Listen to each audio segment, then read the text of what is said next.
At night, yeah. Make all the demons quiet, yeah. We were built to thrive, yeah. I think that we've all had enough. What keeps you up at night, yeah. Make all the demons quiet, yeah. We were built to thrive, yeah. I think that we've all had enough. Oh, yeah, I think that we've all had enough. Sick of dealing with the old plan. They know that we're calling them wrong. You got me like, oh, yeah, I think that we've all had enough. They know that we're calling it wrong. Hey, it's too late to try to go contain it. A generation fueled by creation. We live lives on a small screen nation. We control the airwaves, no negotiation. I refuse to think we need saving. Something good will come from creation.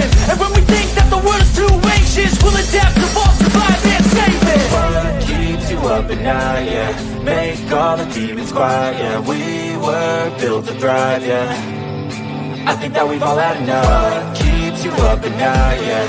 Make all the demons quiet, yeah. We were built to thrive, yeah. I think that we've all had enough. Oh, yeah, I think that we've all had enough. Sick of dealing with the old plan. They know that we're calling them wrong. You got me like, oh, yeah, I think that we've all had enough. Sick of dealing with the old plan. They know that we're calling them wrong.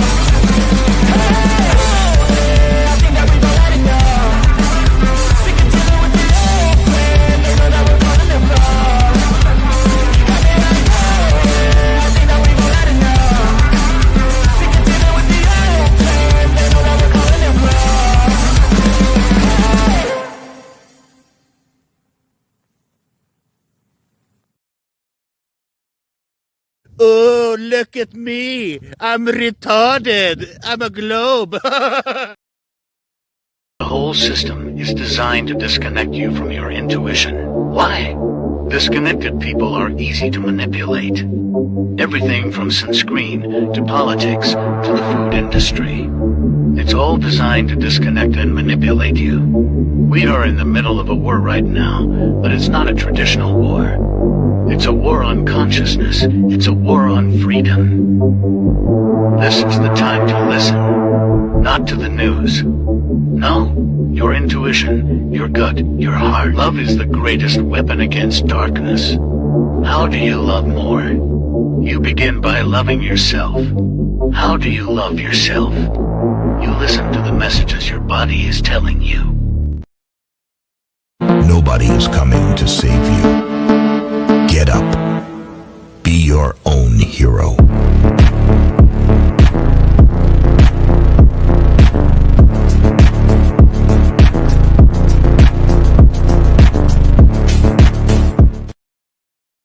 I'm scared, Dad. Do you trust me, son? Yes. Come on, son. Rule number 1, never trust anybody.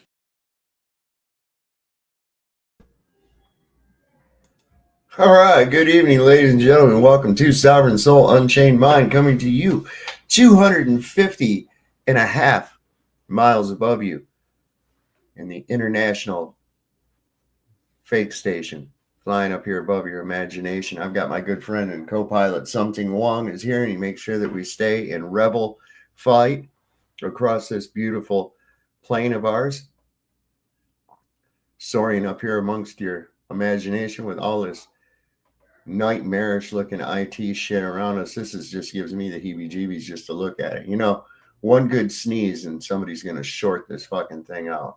I can tell just by looking around. Anyway, wow, what a great crowd we've got in here already so far tonight. My God, 52 people over here watching right now and 4 over on Rumble. Hey. We're getting there. One of these days, we're going to get that viewership on Don't Fart, right? Yeah, you'll really fuck this shit up, right? Something over there flashing. Oh, that's some kind of Oh, it's an anomaly. See it over here to my this other side over here. It keeps showing up on the screen. Oh, there it is again. I don't know what it is. Crazy stuff. Maybe it's an alien entity trying to contact me. Well, let's see who I've got in here tonight. I got Boz in here tonight. Mojo Shop's here. Edwin Johnson, Jehovah's lovely daughter Barbara. Greg B is here with us tonight. Fred Johnson. Let's see. Joyce B's here. Edwin Johnson. Who else we got? Horse Sheet. I like that. Saddlebum is here too. Tell it all now. Good to see you, my friend. The Wong Tang crew, right? Got it. Hey, he's a good co-pilot, man. He doesn't get interfering or nothing. Let me see what did I do to Ryan when he was a child? I didn't do nothing to him. Let's see here. Pebbles, something simpler is here tonight too. Good to see you, my dear. Who else we got? Eldon Bean has joined us. We've got Chicago Cubby Bear. He'll probably come up. He usually comes up. He's a usual panel member. New World Order. In fact, anybody is allowed to come up if they'd like to, as long as you observe conversational decorum and you're not drunk. That's good too. Tonight we're going to kind of go into there's some strange stuff, and I've been talking about it recently. If I've missed you in here, GTA Mustang, good to see you too. There he is, slipped in on me. Say, me so what? Me so low and something wrong. That's his cousin, me so low. She's been working in the streets of Bangkok for quite some time, so you know how that goes. Anyway, M Ball, way to see you. See what's M Ball got to say. You don't have me here. I don't have you here. I do have you here, right here. Look at there. Who else do we got? Cajun Art Guild. Well, we got a lot of good people here tonight. But yeah, as we've been discussing, you know, knowing that our timeline is a complete fabrication and seeing some other strange anomalies, a lot of us have come to the conclusion that, yes, we have been lied to about what year it actually is. And events of our past, perhaps the events of the Bible, the biblical flood, and the such being actually much more recent than what we're led to believe. We got this idea that people were marching around in togas and sandals and shit. Maybe they weren't. You know, they might have had their own version of like Reeboks or whatever that they was wearing at the time. We don't really know. But the reality is, it seems that there was a people of a much larger stature. And it may refer to what was spoken about in Genesis. It's talked about more in the apocryphic texts that weren't included in the Bible. But here's one reference to it in Genesis 6:4, where it says, there were giants in the earth in those days, and also after that, when the sons of God came unto the daughters of men, and they bare children to them. The same became mighty men, which were of old, men of renown. But what does that mean, of renown? It's fame. How you doing, Lowry? Hey, man. Yeah, just like everything's coming together really nicely right now, guys. I just want to give some positive vibes out there. And isn't it funny how nobody paid attention to the damn first verse of the Bible? Period. I know. There's so many answers in there. It's just like, here, we just showed it to you. Well, that Yeah, right there it there is. though, is so vague, you know, because then it just goes on. And so anyway, you know, it's how it is. It's sort of like, wait. I want to know more about these mighty men of renown. Yeah, they don't even do it. They just go on to the next chapter. They don't even like, Right. oh, no, wait, go back up. Why just were like, they renowned? Why were they renowned? What was their claim to fame? That's what renown is fame and well known and, you know, that kind of thing. So what was it that gave it to them? What were and these were, I believe, these Nephilim, the offspring of the Nephilim, the 6 fingers. And this is what's so crazy, because we've been seeing in my lunch break, I swear to God, I love those videos, man. Yeah, I caught that one yesterday, the whole removing of the hands of the statues, which is, you start to see these things come together. I mean, he's a monster on the research hunt. I mean, he's really good, you know, it's like that they're telling us the history, but they don't tell us the whole history. It's like somebody went in there and skimmed some of the shit out of it, so we can't figure out what actually happened. You know, it's really weird. It's bizarre. It's like they give us some of the story and then some of it not. Some more story. They just took a middle finger out of it or something. Yeah, yeah. What would that look like? It would look like this. Hey, man. Can you imagine if you were a polydactyl person? Like, polydactyl versus there's okay. So you could have 6 fingers. But you have 5 fingers on the other hand, and then you can have regular 5 toes. But there's also no, but a polydactyl cat. That's like the ship cat, you know, like the Hemingway cat. The Hemingway cat, yeah. A friend of mine in Ohio has a 6-fingered cat. Yes. It's apparently like a genetic defect or something like that. But polydactyl cats were good luck on ships when they cross the pond because they have the extra digit. Sure. So imagine what we could do as giants if we had an extra. Well, you know, and that superstition may even tie back to these beings because I believe that they had supernatural. Oh my God! So if you flick somebody off, it would be like this. Well, Saab, like if you went down that road, Saab, you could actually go a full big fu to like history that the controllers, whoever they are, they talk about tartar sauce. Is that seriously the biggest in your face? Like the only thing I'm going to give you to your history that we lied about is tartar sauce, which is good with fish. It's in a spice. It's spice. I know. Yeah, cream of tartar. Well, you need chickens to make tartar sauce because you need eggs to make mayonnaise. So, well, did you find that funny? That's the only word that survived the last age or whatever it is from the tartars. Vinegar. Hold on, you need to make because tartar sauce is made with relish, which is like pickles and vinegar, and then you need eggs to make the mayonnaise. Yeah, I mean, it's actually like really important because like if you look at like the one notion of Tartarian old world, everything else is left in a sauce, and that's all they're giving back to you. That's all the controls are giving back. So it's basically Greek. If you go to Greek mythology, right, you've got Tartarus, which is the deep abyss that is used as a dungeon of torment and suffering for the wicked. And as a prison for the Titans. Now, there again, the Titans, mighty men of renown. Mm-hmm. Okay, Titans, what were they? They were very, very large people. Tartarus is the place where, according to Plato's Gorgias, around 400 BC, souls are judged after death and where the wicked receive divine punishment. So they were retarded.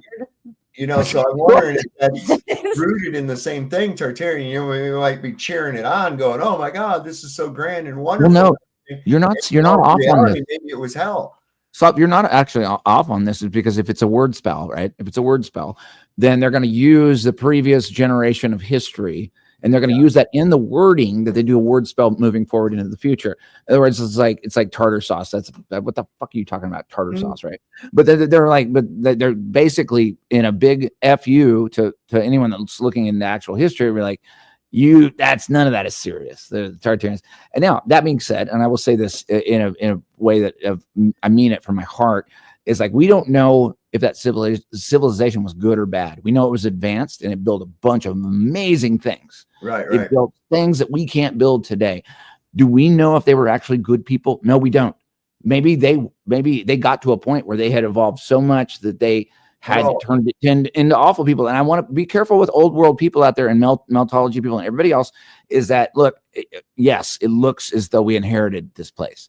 We inherited the buildings and it looks that very much that way. We don't make them into your gods. We don't know what happened back then. They could have been awful, horrible people, and the reason why they're not here anymore is because of what they became. So, so somebody wanted to remove any trace of their existence, obviously. Yes. Right. And let's not forget about all these catacombs full of human bones everywhere. Those weird, right? had to come from somewhere.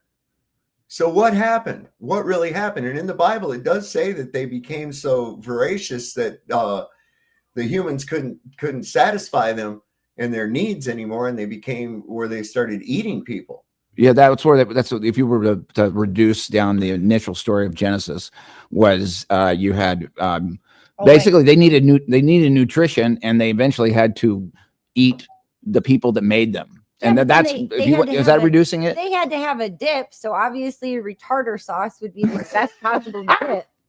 I'm just saying, it's like we're looking at as language spells, right? So you've literally got people making fun of the former generation. Now, I'm not saying that this generation of us living through this, I think we're post-apocalyptic. That's what I think.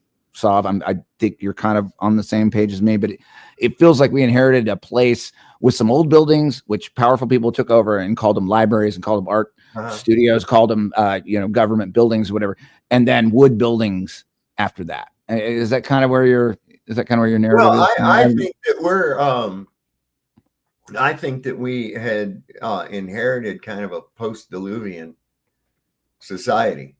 I need to look up the Diluvian society. Well, Can prior to the flood, or Okay. after the flood. Mm. Because the flood I don't think was as long ago as they try to say. I mean, my first impression when I first saw the Grand Canyon in person was that didn't take millions of years. That was No, I went there. I went there 2 years ago, Sav, and I looked at that thing, and it looked like a disaster happened there. It has the feel of you lit off a bomb, and it made what it was, and it's so epic. Exactly like what water does when it recedes really fast. When large volumes of water recede fast, that's what happens right there. It causes that exact same kind of erosion. There's also a guy in Australia, Sav, that you need to look up, and I wish I had his name available. I don't. He's been looking at the walls of the Grand Canyon for years, and he was noting that there were layers of the sedimentation that were curved. In other words, they were warped. So and he knew that rock it would just crack if it was sediment, over 4 million years.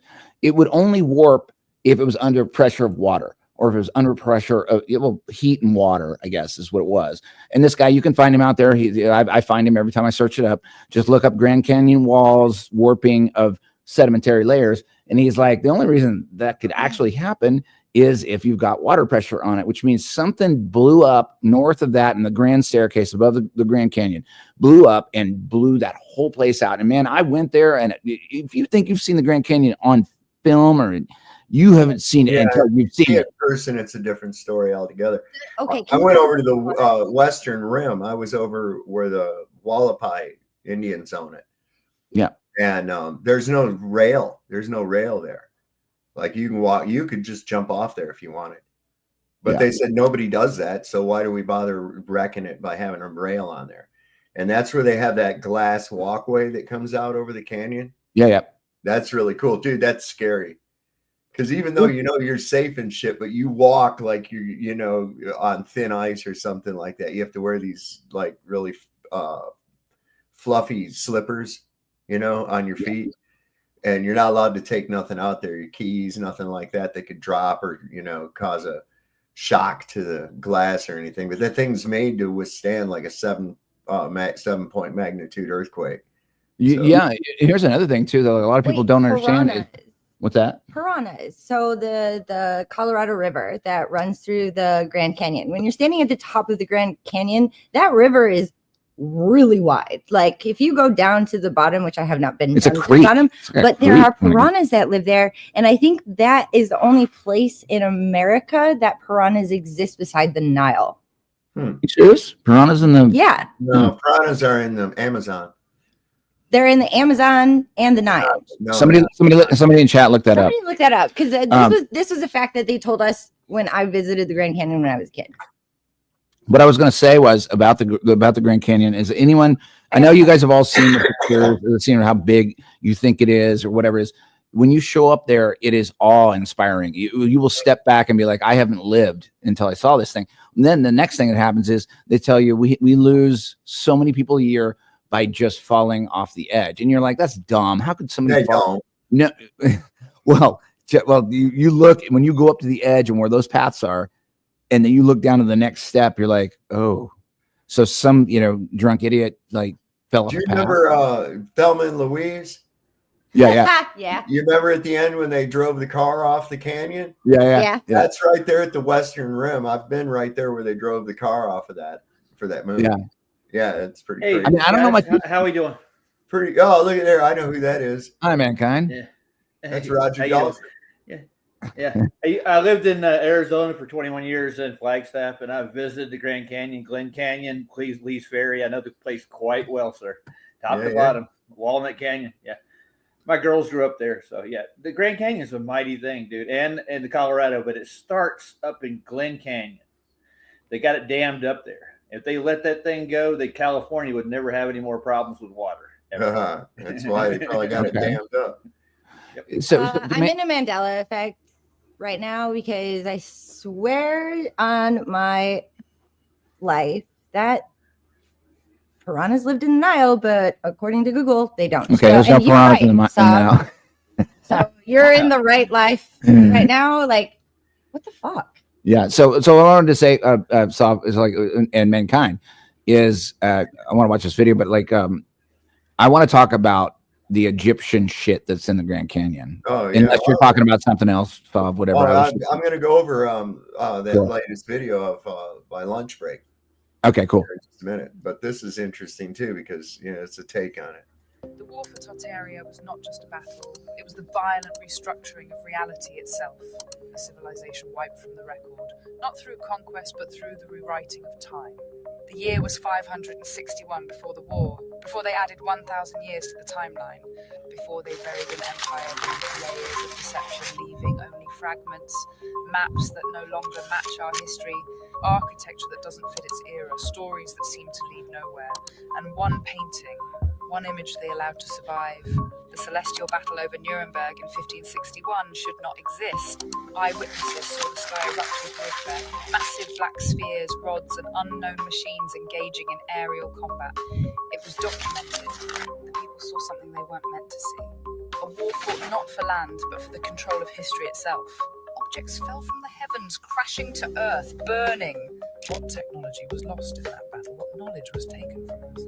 Tartaria was not destroyed in a war we were told about. It was removed, its past cut out, its legacy turned to myth. Cities buried, their first floors swallowed by earth.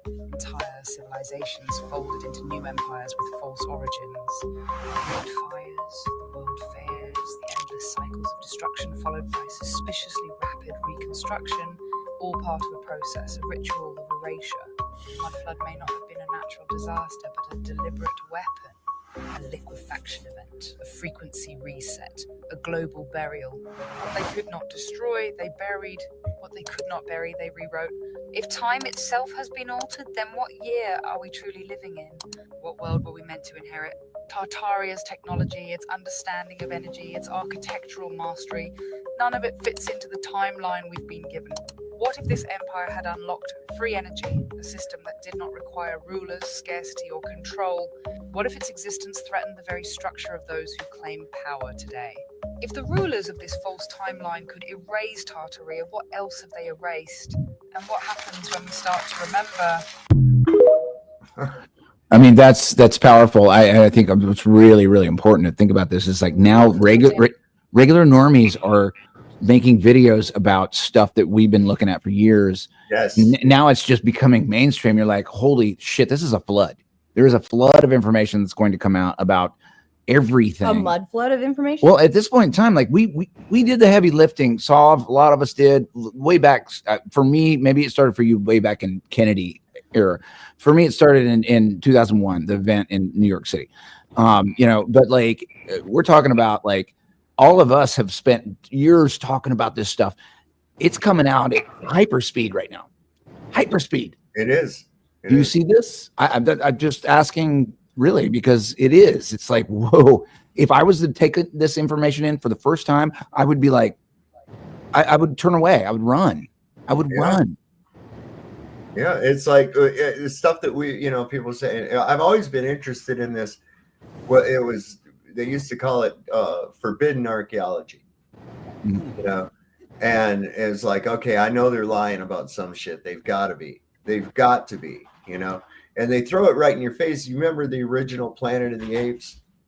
And they let Cornelius go off and do his archaeological expedition in the Forbidden Zone, right? But they were tightly controlled over the stuff that he found because it ruined their story about how the apes became sentient, right? That man was always the subservient primate. And it ruined that because Cornelius found certain artifacts that indicated that the humans they had dolls and shit like that that talked, you know. He found all that. And that's that same thing, that the control system tightly controls the narrative as to what's found. Like as soon as something's found, they have these agencies, the Preservation Society or some shit that goes in there and takes over. And nobody else is ever allowed to go in there and look at it anymore because they're conserving it. You know, what the fuck does that actually mean? You're hiding it. That's hiding it. Censorship. It means hiding it. Right. If you think about it, go ahead, sorry. Yeah, I would love to go to the basement in the Smithsonian and dig around, dude. Oh my goodness, that would be amazing. But if you think about it, like solve on a timeline, like this is where everyone lives. 5 minutes in front of them, 5 minutes behind them, moving through time. Right? It's the part over here, which I think is reversed to you. The part over here is what they control, which is to control this place right here. And then once they control this place, they can control this place, which is like in the narrative timeline. This is what they're interested in. This is where the gold is. If they steal the history, which I'm saying this way, they steal that and then they recreate it. Moving forward, they have control of everything that goes this way. And I've been thinking about this, you know, even if Orwell is a Mason, maybe he is, maybe Orwell was a Mason, he's another controlled opposition agent or whatever. Isn't that what the game is? It's like controlling the moment. And then if you control the moment, you can control what happens moving forward. George's real name was Eric Blair. Eric Blair. Definitely a Mason. Well, he was also, I think he's the uncle of Tony Blair. Tony Blair. Prime Minister of. Is that what it is? All the same family. Went to Eton. I've seen his house before, and it's covered with surveillance cameras. I thought that was quite ironic. So what would you put if you were a controller in this realm? Why would you put a controlled opposition person that told all your secrets 50 years ago? I think it was or 1984 was 1945. Somebody in the chat looked that up. He's telling, is that the dance between the black and the white of the yin and the yang, which is they have to tell you, and then you have to see if you're going to be able to dance with it right. Because like Orwell changed my life. I was like, shit.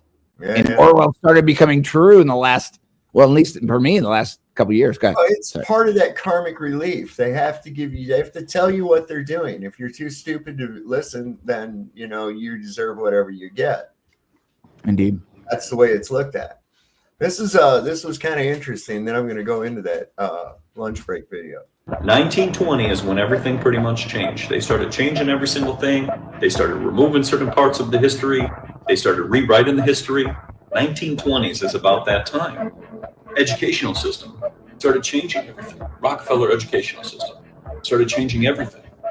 So if you find books, you want to find books before 1920s. Because if you don't find books before 1920s, you're usually being told a bunch of nonsense.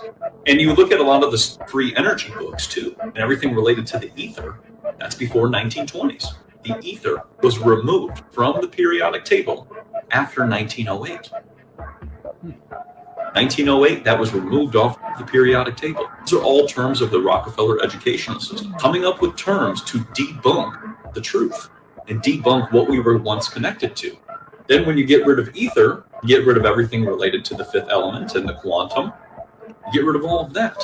And then you make up a whole new narrative and you remove all that so that when you can't explain something, you just say, I don't know what it is. Hey, Sav, have you gotten onto the National Archives removal? 1920. The National Archives what? The National Archives are being systematically removed right now, according to social media reports. I was not aware of that. No, it's crazy. And there's the National Archives in Washington, D.C., but then there is another National Archives building. And every hour outside of the National Archives building in Washington, D.C., there is a little charter bus, like a little jitney that you get on. And then you go to the real National Archives. And it's like this place out in Maryland. It's maybe like a half an hour or something from D.C., maybe like 25 minutes or something. This place is gigantic, and it houses literally everything that has not been scanned in. Well, that's what they do up here in Culpeper. And that's about the same distance that you're talking about out of DC. oh, is it south? Yeah, it would be. Virginia. It's east or it's west, like by southwest of DC. Yeah, I thought is it like kind of on the border of like Maryland and Virginia or something like that? Up north. It's a little further north, but it's still here in the mountains. It's huge. Huge. And I went there when I was doing research for a documentary that I was making, and I was literally lost in the sauce. There's like 8 floors. It doesn't use the Dewey Decimal System. You have to go up to like the register and you specifically ask for records and stuff. But like the vast amount of records that they have at the National Archives is insane. And now there's this whole entire TikTok thing, which kind of goes along with what you're talking about tonight. If the archives get deleted, then yeah, we lose our history. Well, it's not we lose our history. We lose everything where we're from and where we're moving forward into. They've already done that. Nobody looks at archives or anything. They go by, but my history book or my history class said that's what they're going by. They don't give a shit about none of that. Why have it? You know, that's the whole thing is that people are they're in this trance. They're in this spell. And I would say too, like this is a really powerful. We're in a moment now. Like a lot of us in this scene, we've already gotten past the whole cosmology thing. We understand what we're looking at here. We're in a realm, we're in a place, all that stuff. Now we have to figure out what the hell happened and how we ended up here. You know, and there's a lot of great cats out there doing good work. My Lunch Break's doing great work. You know, but we have to understand how this happened.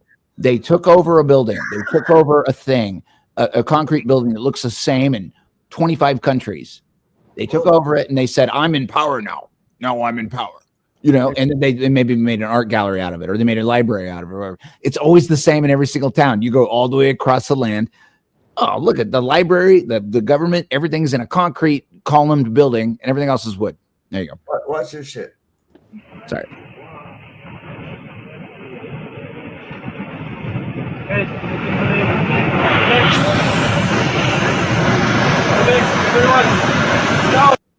Like a geyser of mud, man. You ever see such a thing? No. I mean, if you do the deep dives on these, you see that like we have resources under the ground that exist. They live there. There's water. There's oil. It's not buried dinosaurs. It's just there. Yeah, I know. Yeah. How many quarts of oil in a brontosaurus? Chad, how are you doing tonight, buddy? That was good. Nice one. That's what's that? Out west, there's a gas company. Sinclair out there. Yeah, Sinclair. They use a dinosaur for their logo. Yeah, I got one right down the corner from me. Yeah, they're all got a big brontosaurus on the lot. Yeah. Yep. That is ridiculous. I thought that the old blood was pink Himalayan salt. Did you hear that one? Yeah. Yeah. Like giant's blood was pink Himalayan salt. Yeah. I've heard a lot of crazy shit. People make claims without any real backing, just by look, this thing looks like a dead guy laying on the ground from up in the air, and it's where we find this, and it looks just like blood, and it's like, okay, that's cool. You know, let's test that out and see what we got. You know, that's what you want to look at. Now, as far as like these Nephilim, like I said, these mighty men of renown, having angelic DNA, for lack of a better term, most likely had a higher intelligence, a superior knowledge of the elements, things like that, and perhaps even, and I would dare to say, what we would deem as supernatural abilities. And I think that they were the ones that were responsible for the construction of a lot of these huge, impossible buildings that we see. I don't think it was a bunch of dudes sitting around with chisels and hammers all day, every day, 365 days a year, regardless of the weather, out there with a constant supply train of shit coming in. No, I think. And an extra finger. Yeah, right. Well, it's almost as good as an extra hand, right? Yeah, and what you have really is you ultimately, I think I always like to reduce things back to Genesis. So that's my favorite thing to do, at least according to like biblical thinkers or whatever. I always reduce it back. It's like it was an abomination for someone from the upper layer to come down to the lower layer and have a baby with them. And so the abomination that happened was they created something that they couldn't control. Like the rest of the regular bottom, feeders down here and the first layer of the universe, wherever the hell we're at. And then suddenly they got a giant, and they got along with the giants for a long time. And eventually the giants got really hungry, and then they started getting eaten by the giants. That's me reducing it down. I mean, you guys can go with that. Well, in these stories from so many different places and cultures, the whole thing about the Indians going how, like that, showing their hand as a greeting, that's to show that I only have 5 fingers. I thought that was because the Indians were from Michigan. Oh, that's a thing? A thing of like... Yeah, like how? I thought that was from Michigan. No, that's everywhere, I think. I got a how question. How do you flip somebody off with 6 fingers? Which one do you know? Yeah, which one do you do? You wonder if the middle one would be the longest one. It would be the longest one, but like, I don't know. I don't know. How can you play guitar with 6 fingers? Can you imagine? Dude, I would make a great song with 6 fingers on guitar. I would just be like, I would shred. Shred. So, what I was saying though is with these abilities that they most likely had, but where did they go, or did they go anywhere? Stars. You could talk about the guy in Afghanistan. That's a really popular one. That story that happened. It's like it keeps coming around. That's another one too. And I'd like to know more on that. Like where did they take this thing? Who studied it? Whatever. You mean the giant they killed over there and during the war? Kandahar, 2004. Yeah, the big redheaded guy. And there's like 3 or 4 like high-ranking officers who are like, yeah, we shot a guy that was like 14 foot tall and this thing killed a bunch of people. By their descriptions was quite feral, whereas it to me indicates that what we're looking at here were more of a sophistication of refinement to where they were, where you see in some depictions they're actually beheld by regular men, in the artwork you see, or maybe they're enslaved. I don't know. But anyway, I'm going to bring up this and we'll go over it and stop it from time to time as it goes, because this was really good. This was entitled, let me see, Little Help from Angels. How this is found. Yeah, I was just watching that. This is really good. And you can't beat that cello music. Oh, yeah.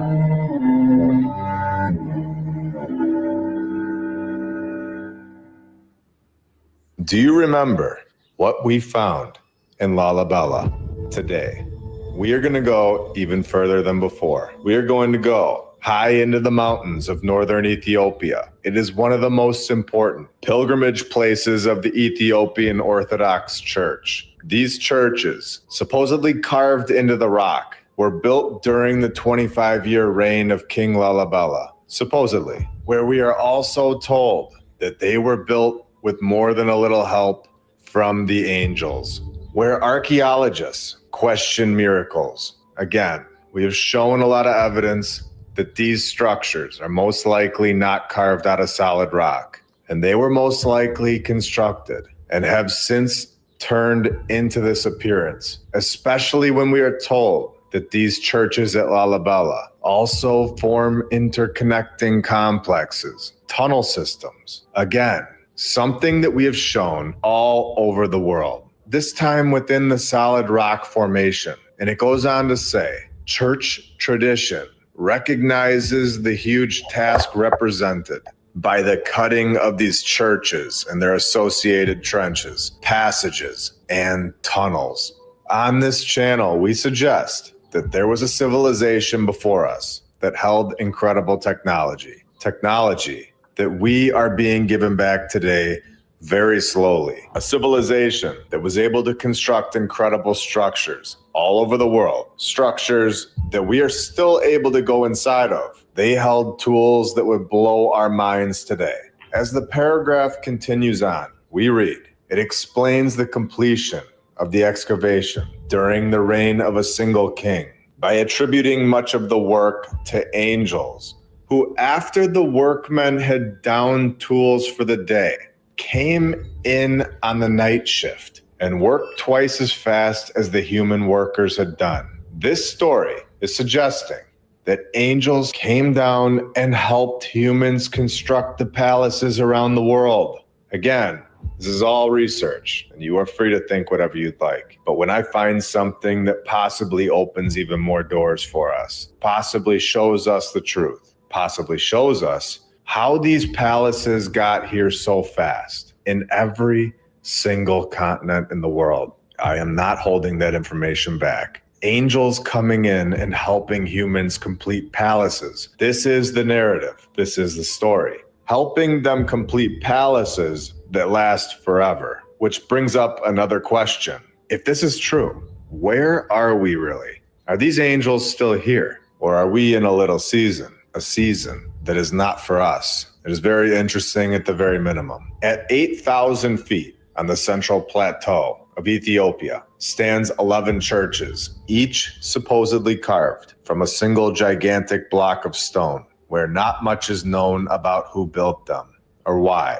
Again, all supposedly constructed by angels. The site of the 11 churches covers about 62 acres, is divided by a stream, the River of Jordan, the largest church, covering around 8,000 square feet, with each being about 4 stories tall. Now, this place is pretty important to the people of this location. No, these people carved this shit out of rock, out of a big block rock. Not humans. Just carved it out of there with their little copper chisels and their fucking hammers, walking along with their loincloths and shit, right? Yeah. Don't forget their ox wagons, you know. Right, yeah, and yeah, this is ridiculous storyline. You can bring all this stuff together, guys. It all comes together when you just incorporate all the different avenues of what we understand about geometry, what we understand about trig, what we understand about buildings that are made of things that apparently airplanes hit and fell down. It's like we can figure our way through this, and we're not going to be able to figure out the sky. I don't think the sky is knowable. But I think we know what we know the sky is. It is a clock, it's a calendar, and it doesn't change. Those things in the sky are all within the esoteric. Yes. They have no place in the realm of science. Yes. And then if you can just let that go and know that it's useful for navigation, useful for planting crops, useful for moving through the world, look at the ground now. Now we're looking at the ground, and we got this stuff that's coming up that's being unearthed yes, something happened, an event happened, a mud flood, whatever you want to call it. You want to call it a mud flood, you want to call it the flood, you want to call it Noah's flood. It doesn't matter. Something happened, and there's pictures from all over the place that shows that shit was buried. So what's this Brian Staveley stuff is gone? What are you talking about, Greg? He probably just got rid of it for the time being, since he's doing his little thing, you know, with realty and stuff. So I think he got rid of videos or whatever. Could probably hurt his prospect. He brings them back on once in a while again, but those guys are well, I don't know if Staveley is, but like I know that Jaron is off in the brambles, and Witset's sort of tracking. And Melodome is sort of tracking, but I love the blue steel picture. That's beautiful. Yeah. And I'll tell you what. It's like, here's a really important thing to track with this. Everyone else that's on the same, I guess, railroad train as the rest of us, is that they got affected. I don't know what happened. There's a game at play. They're over there playing that game. It's no longer our job. Now we understand the realm now. We can look at stuff on the ground. And this is really super important, Sav. It's super important. Speaking of that, like just looking at this picture here on the screen with these buildings and these structures around it, not only were they like crazy and massive and immaculate from the ground, but looking at them from up above, it almost looks like a person or something, some kind of a something else, with star forts and everything. It ain't just on the ground, looking at them from above too. They also have some other meaning too. It's crazy. It has an aesthetic appeal from above. Yeah. Not just from the ground. You get an aesthetic appeal from looking down at it from. And to have that knowledge too, to go along with building them, everything put together is crazy with these things. Well, you know, the fun thing about like just looking at this stuff is like the reason we can't do cartography really well is we can't get enough altitude. We just can't, unless you want to get in a balloon and sacrifice your own life and get up high enough that you can see what you're looking at from below. But what you can infer from at least ground level is you can say whoever designed these things had some sort of perception of geometry. They had some sort of perception of engineering, and they could see it as if they were 500 miles above. Right. And they just did it on the ground, you know. And it's like this whole ground versus sky thing is really important, I think, for everybody to understand. Is that yes, would I volunteer myself to get into a balloon and go up and see what the layout, the cartography layout of everything is? Yes, I would do it. I would do it. But you're risking your life. You know, was it Picard that did the famous balloon flight that was like the highest one ever? You know, and you look down, that's the only way you can get cartography. You can't get it anywhere else. They make these things so big to be seen from the gods. Call them the gods, call them whatever you want. I don't know if they're gods or what they are, but they were meant to be, hey, we're communicating with you down here in the basement of the universe, and look at what we can do. You know, the fact that they have not failed structurally. Yeah. The ones that they show us that have like these things in Greece and in Rome, they don't look like they fell. They look like they were blowed the fuck up. It looks that way. Yeah. You know, I mean, that shit looks like somebody hit it with rockets or some shit, you know, or some of these buildings look like they literally got nailed. I think that's what a lot of these wars, even right now, are about, is trying to get rid of some of these structures. Well, yeah. If you talk about was it Dresden in World War II? Kurt Vonnegut. He was like, I don't understand why this particular event happened. They bombed the shit out of that city. And that city was rich with old world architecture. Rich. Firebombed that fucking thing. It was, it was ugly. That was a war crime, man. My Aunt Frida was in Dresden when it got bombed. She was a little girl, and they were getting out, and she said that she saw people pulled into the buildings. It was nasty, and like, and Nicole and I were in Munich. We were in Munich. No, we were in Dresden. We were in Dresden. We were in Dresden. No, we were in Berlin. We saw the giant church, which is like really fascinating. It's not as big as the Familia, but it's really big. And I'm looking at that thing. I'm like, I could see it from like 50 miles away. I'm like, this is the most amazing thing I've ever seen. Yeah, and I'm supposed to believe that a bunch of motherfuckers with pulleys and ropes and shit, with muddy roads, stuff up there and stacked it and got it set just right and everything. And I'm thinking to myself, okay, so let's suppose they do, and you got to brace that shit so that it's accurate until you get the next piece in to hold it in place and everything else. And this is like, you know, going to take you most of a day just to get one of those little pieces up there in the first place. I mean, it's just ridiculous. Well, I mean, people that build these. Oh, go ahead. Sorry. Well, if you ask yourself, like, honestly, if you believe the pictures, you're looking from the past, if they didn't pave the roads leading up to the object first before building the object, then it all falls apart. Now, that's just what it is. It's like, well, firstly, we need to get the materials to the place to build the thing. But if it's a dirt road and the trees are non-existent in all these old pictures, they're non-existent. They're not there. We're like, okay, so there's no trees. It looks like a barren desert.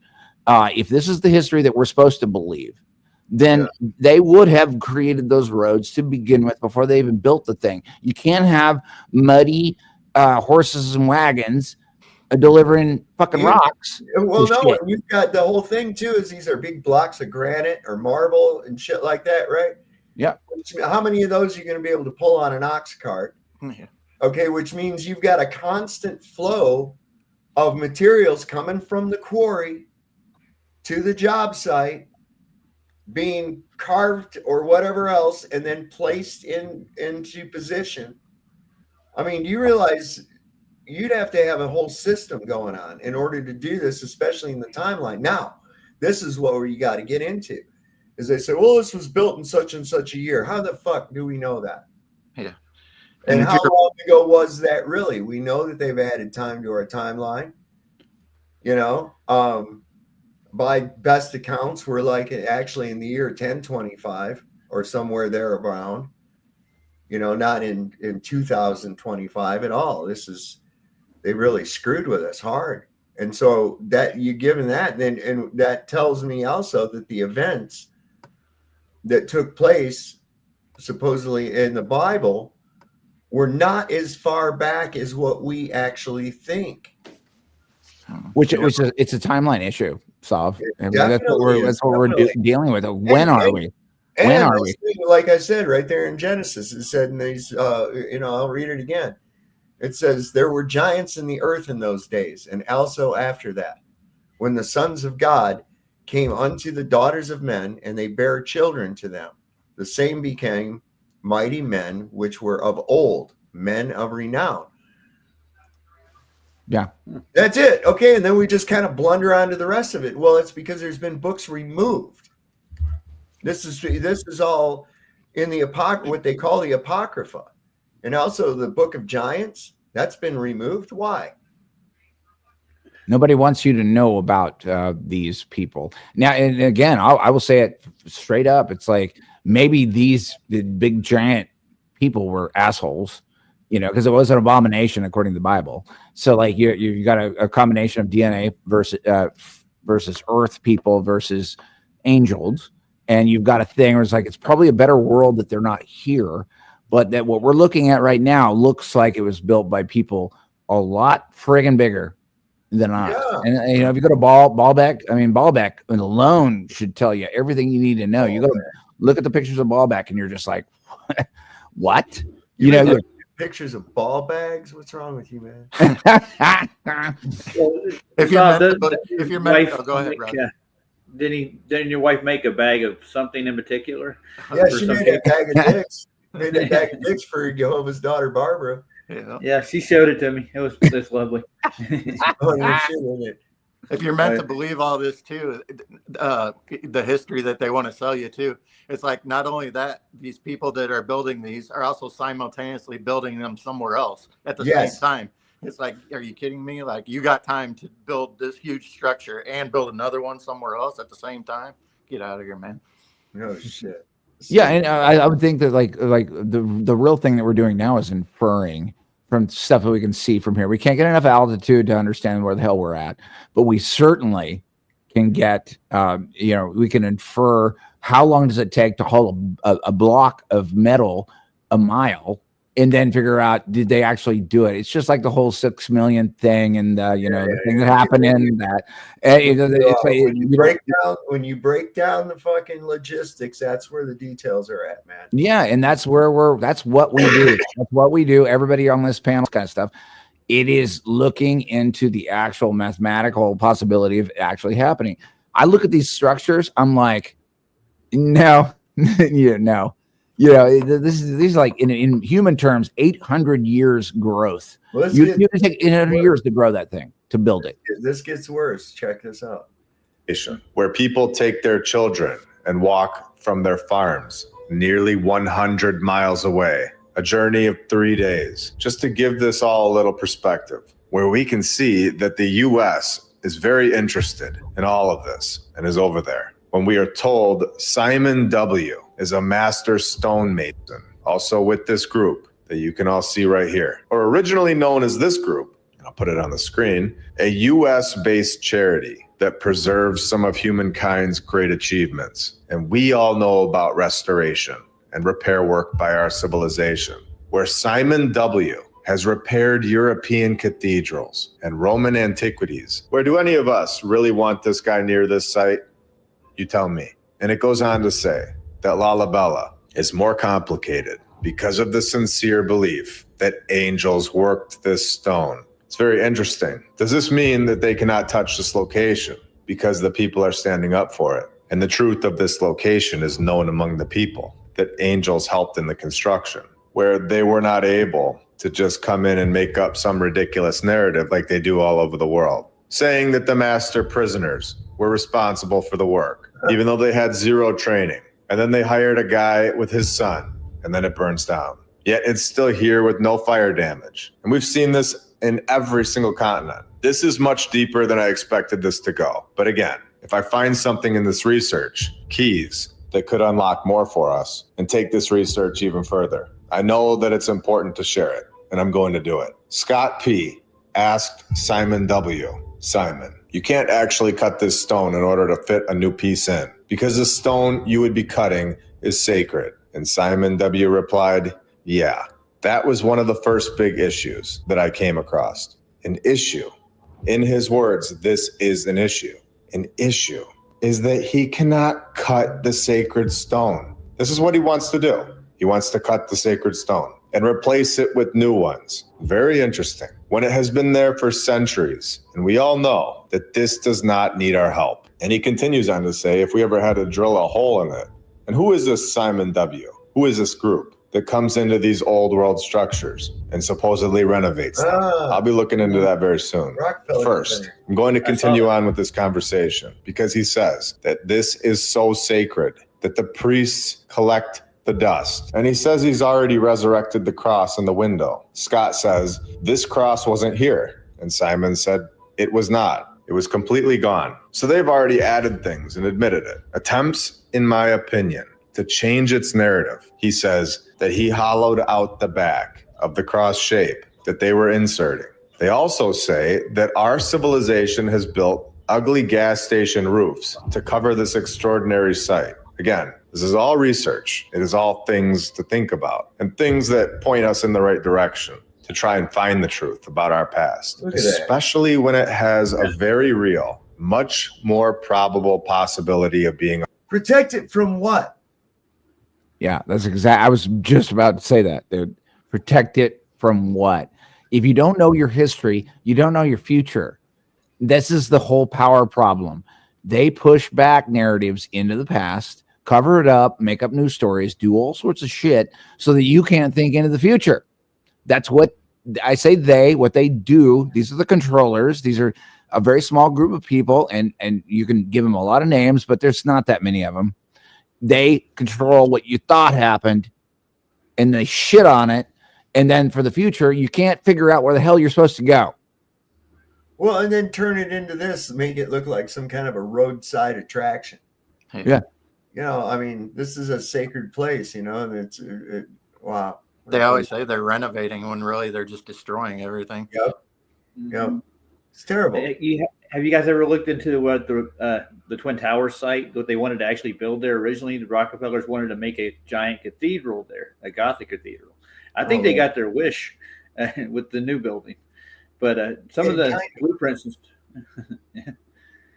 Those Rockefellers are evil.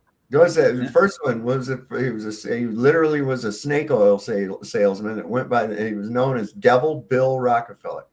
Yeah, great grandpa. That's actually a really good like a little line to go down on, because he was also the guy that was like, well, how do we sell our oil products in a medical sort of disposition? You know, so like then be born pharmakia. Yeah, you know, there's that. Modern day oil, petroleum, medicine. Yep. Fucking bullshit. 100% true than what we have been told all of our lives. In this article, we are all told that Simon W. was connected with a group, the group being called this, a US-based charity that preserves some of humankind's great achievements. A group. CB Distillery's stock-up sale is officially live. We have shown today, group. It seems to be involved. A group that was there right after the Denmark Borsen building's fire in April 2024 that we've been talking about. The same group involved in the reconstruction project of the Notre Dame of Paris. With this group in countries that we can read here, where the nonprofit group is set to fund projects responding to climate change. An interesting group, to say the least. Hopefully they really are helping the world, and hopefully they can be fully trusted. And hopefully it's all just one big coincidence that they are situated in these sites that hold incredible keys to our hidden history. Here we are given the Ducal Palace. The Ducal Palace. I just wanted to say real quick, were you guys aware of this, that they're going to be changing the spacing between the rungs on ladders now? What? Yeah. Why? Well, it's changing. They say it's due to climate. They say it's due to climate change. That is fucking the dumbest thing I've ever heard of.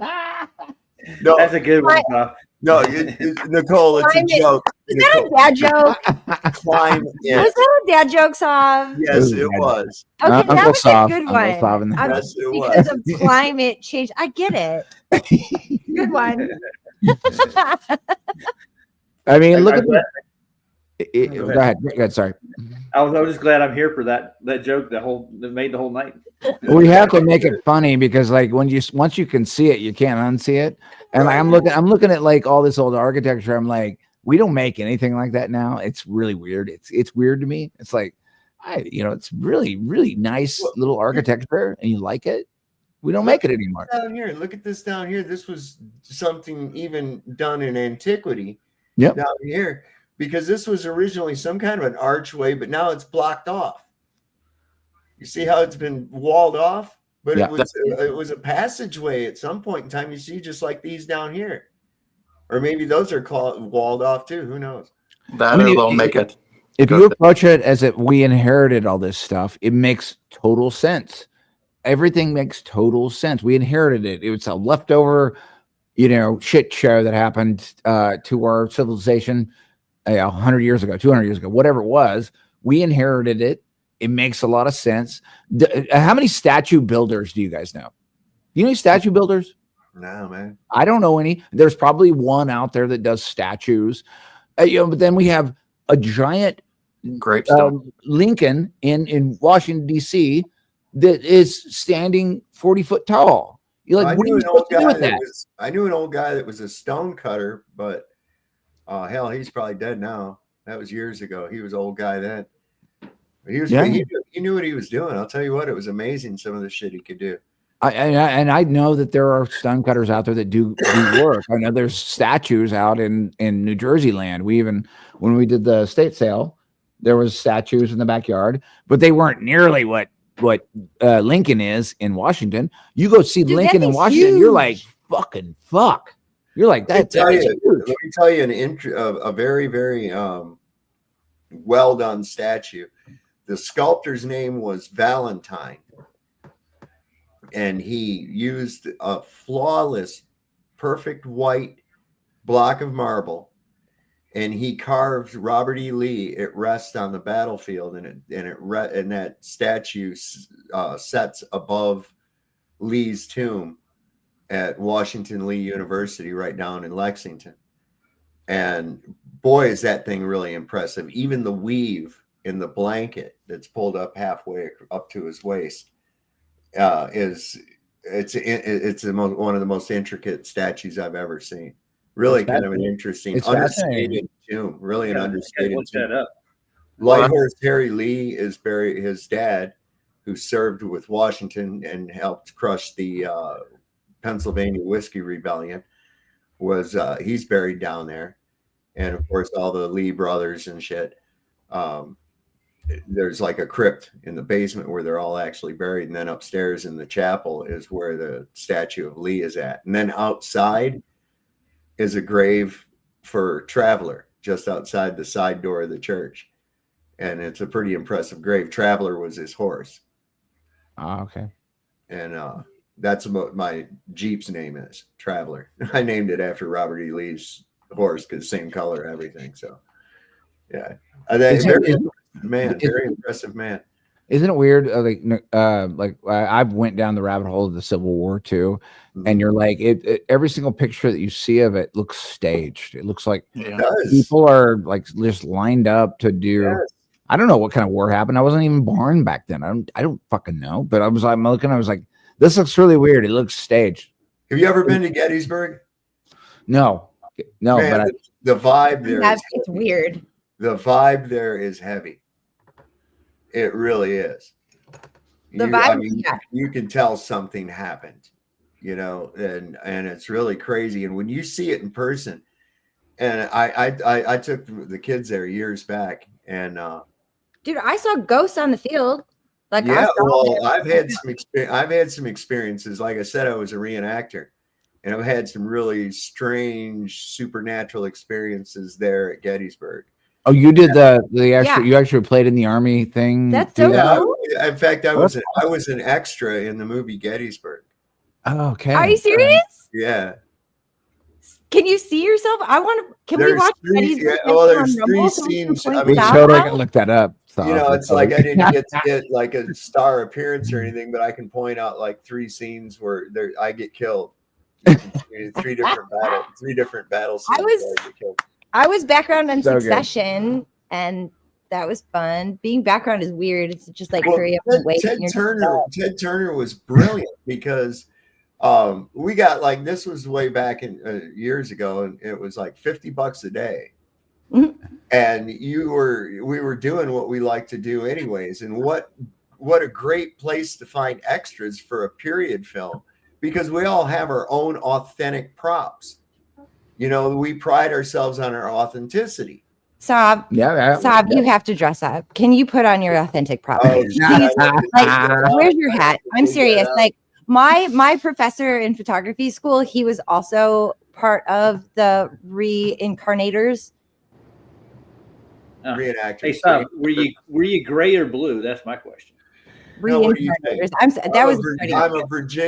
I'm a Virginian. Now, what do you think? Yeah. You know what's funny is I can't find any evidence of the Union. I can't find any evidence of it. It's just some idea that happened from New York City projected out. It projected out into Philadelphia. It projected out into, southern Pennsylvania. I can't find any evidence of it. Let me just kind of give you a brief synopsis of what happened. Lincoln, a very unpopular candidate, barely squeaked in, and immediately started doing assuming dictatorial powers. He's the first president to sign an executive order. He was starting to assume dictatorial powers, and the changes that he was making were actually against the Constitution. And many of the states, especially in the South, said, wait, that's not what we signed up to be in.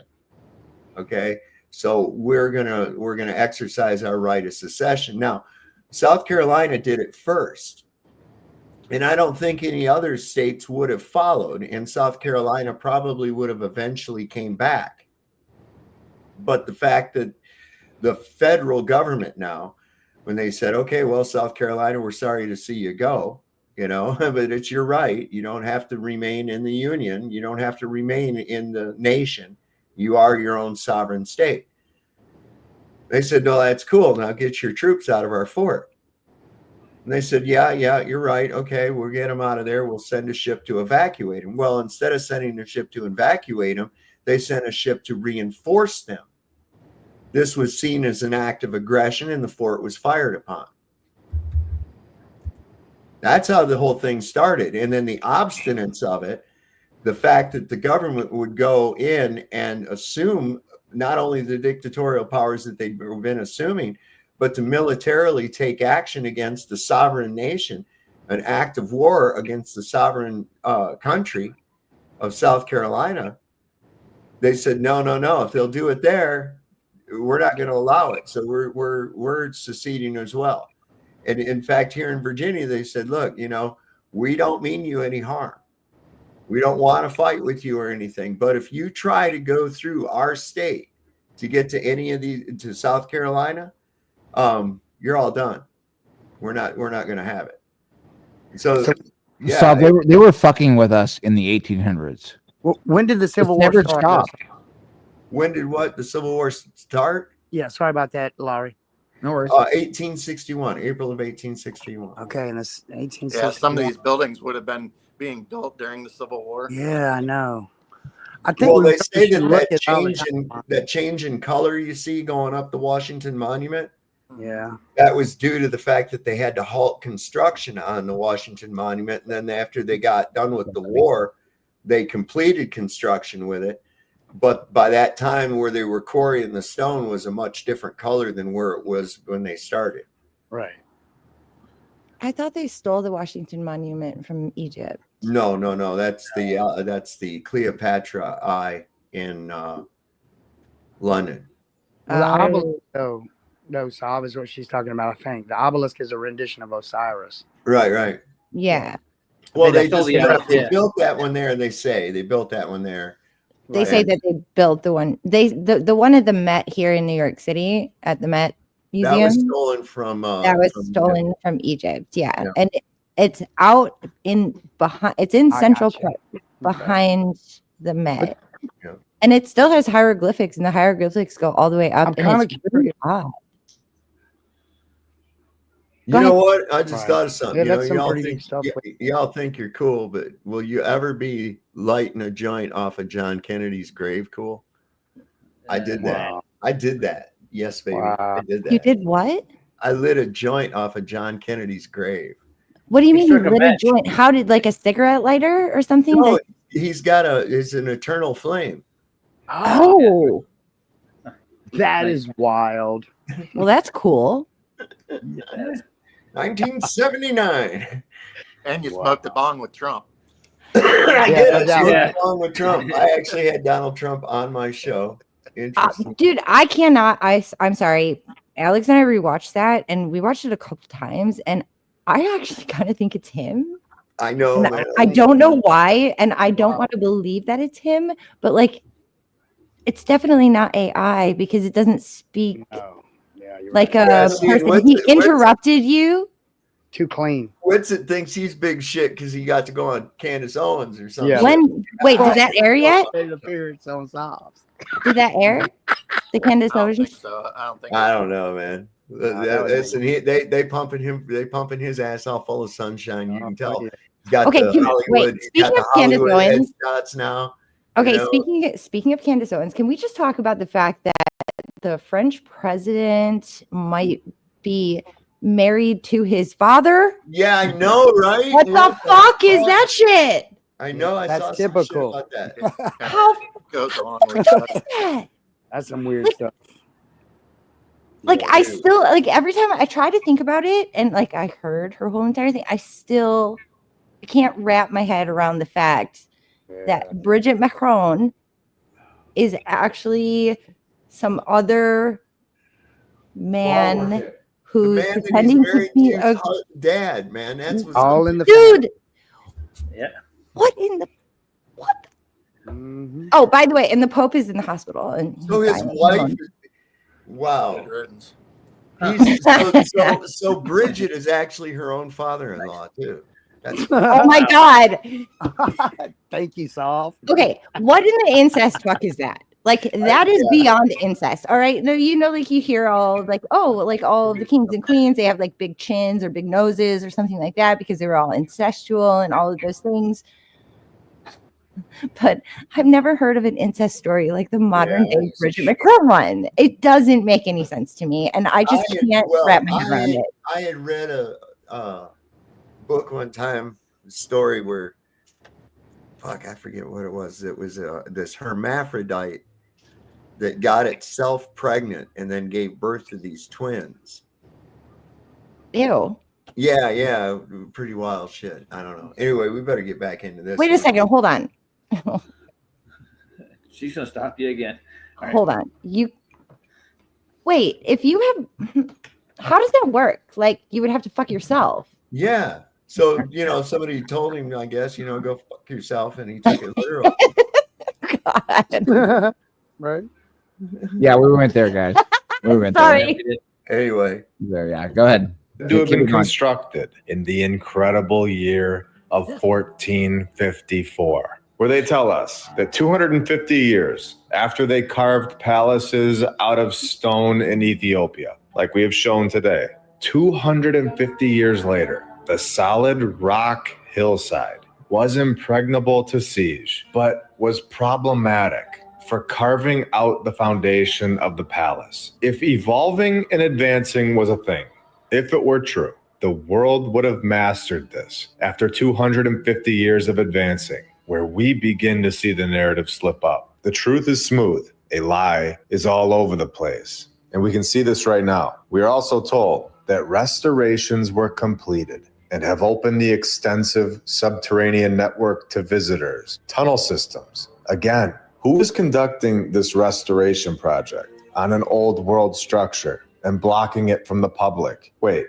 not this group again. This group guided officials from the town of Zadar as they undertook emergency repairs. And this is all very interesting. Weird, especially when you see the location of this fund. Wow. And I wonder, what all these incredible structures around the world, what were they doing for centuries before this 1965 founding date for this brand new group? The structures must have just been begging for our help. Yeah. No. Should we just go through and see what other places, out of the kindness of their hearts, have they just gone over to and helped since 1965? To date, this group has worked at more than 500 sites in 91 countries, including many of this group's sites, which could just be another history-loving group. Among highly prominent projects, starting 34 years ago, are many temples, including these two. They've also worked in France,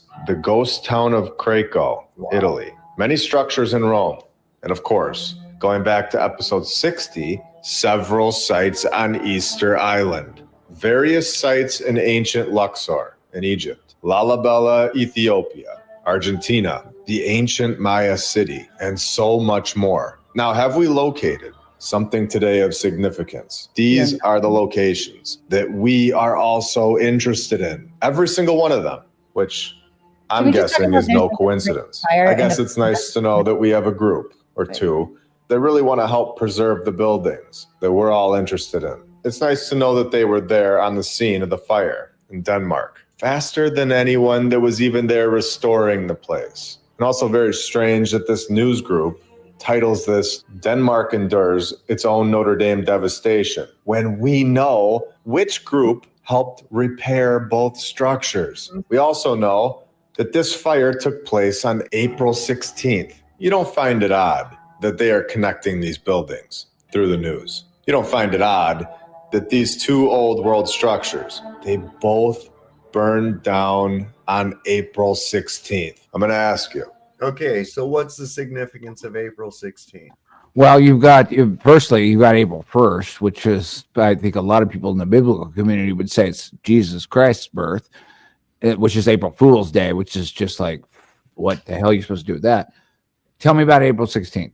Well, 416 numerology wise would be number 11, which is a high numerology number.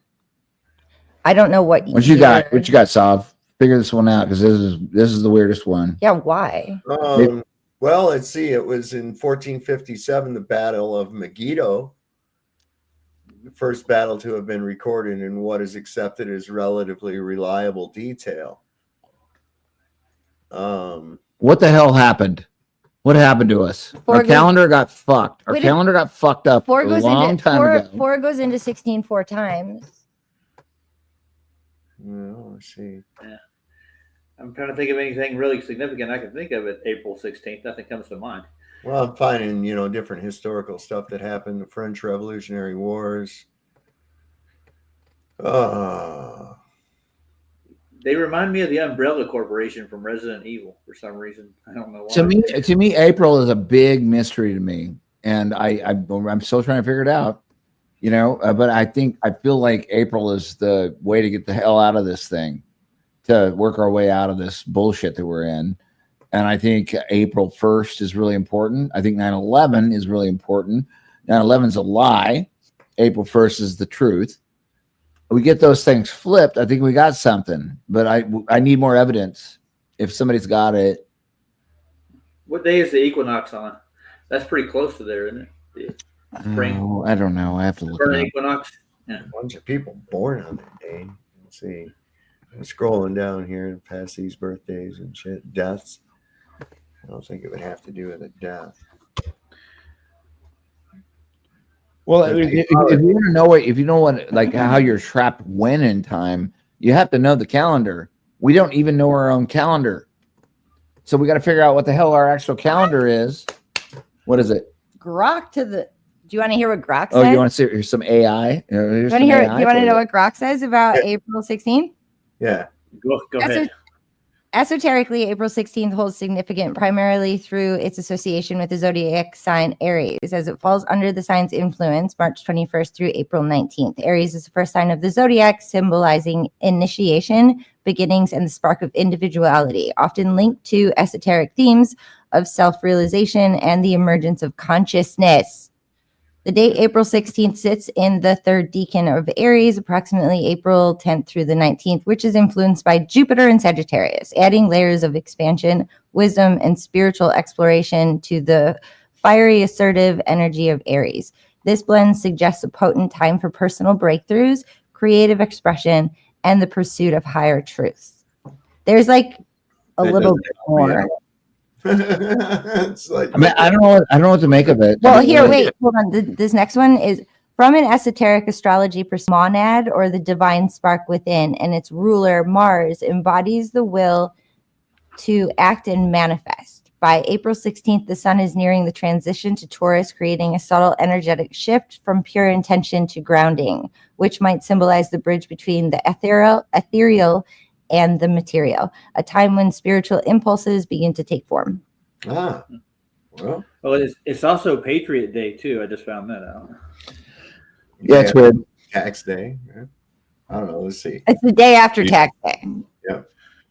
You believe in coincidences. So James A.G., founder of this group, on their website, which I can post on X if you'd like it, we are told, visited Easter Island, the location that we have talked about, connected to possibly the site of the Garden of Eden, the land of Mu. And we also know that there is an Adam and Eve connection located in Ethiopia, which we have just discussed, episode 74. When he visited Easter Island in the 1970s, he traveled there at the invitation of the United States ambassador, Edward K., whom he met shortly before in, you guessed it, Ethiopia, where the newly established WMF was carrying out its very first field project, the conservation of the churches at Lalibela, the exact location that we are told that angels came down to help construct the palace out of pure stone, a palace that they are still interested in to this day. We also know how Chile had taken over the land of Easter Island. We've shown this.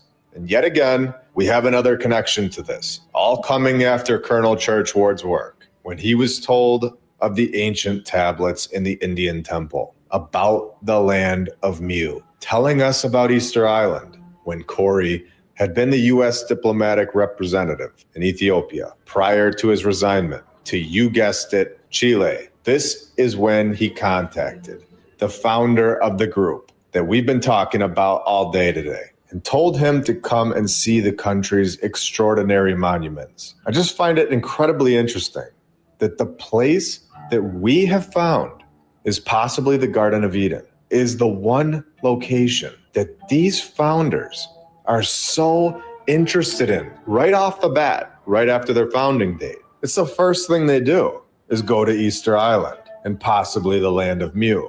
And then they go to Ethiopia, confirming in my mind that we are looking in the right spot. Still on their website, they give us a depiction of the size of these structures found at Easter Island in comparison to the size of a human today, where they go on to say, on the heads of some statues was a kind of cylinder that could weigh up to 11 tons, where they don't know what the purpose was. And they say where the significance of these is unclear, where the largest statue measures 21.6 meters in length, or 70.8 feet, and is still attached to the rock and the external quarries, with about 1,000 statues on the island. And we all remember that this site of Easter Island now holds a fire, where the fire causes irreparable damage to famous Moai statues.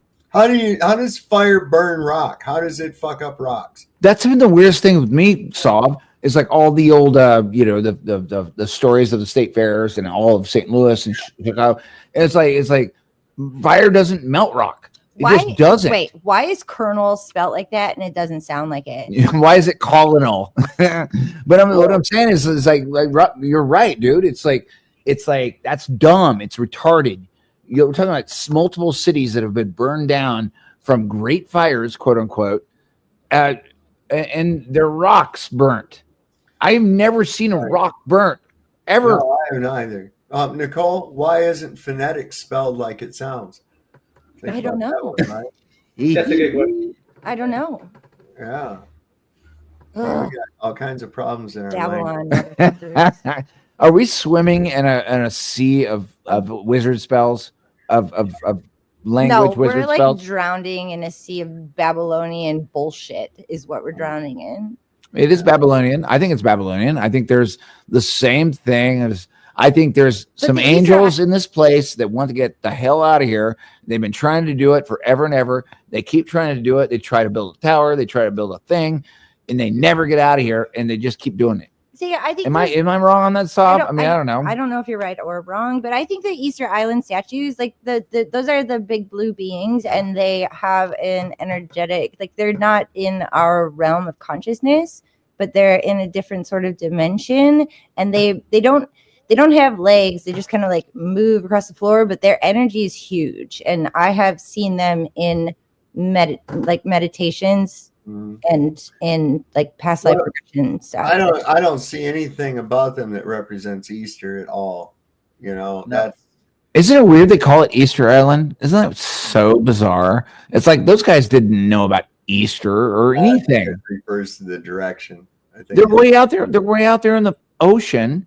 Aren't and they to the west of us? What are they? They're not talking to anybody and saying, "Hey, it's Easter." Oh, whatever's west is always east of something. Yep. Kind of works that way.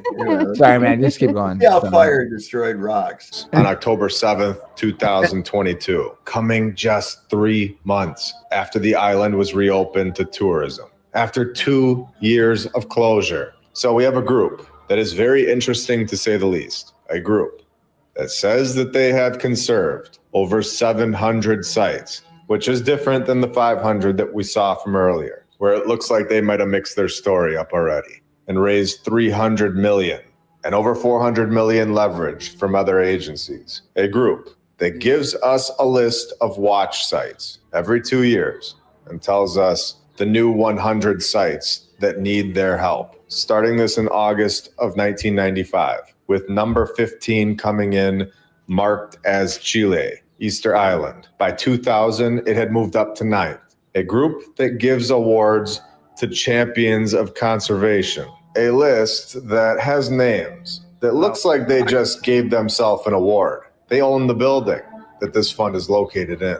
This is like Roger Goodell, the NFL commissioner, giving himself the MVP award or giving yourself a birthday card. And of course, Herat, Afghanistan, coming in at number 1 with a cannon here right in the front. This photo is just bizarre. Just so much destruction to the past civilization's work through bombing and wars. So let's go to Jordan and visit the site of Petra, where these doors are obviously not made for people of our size. The step itself, just to get in the place, is like 7 to 10 feet in the air. So either the past civilization was very tall, or they were very good at jumping. Even if these are just windows, they're just not proportionate to our size at all.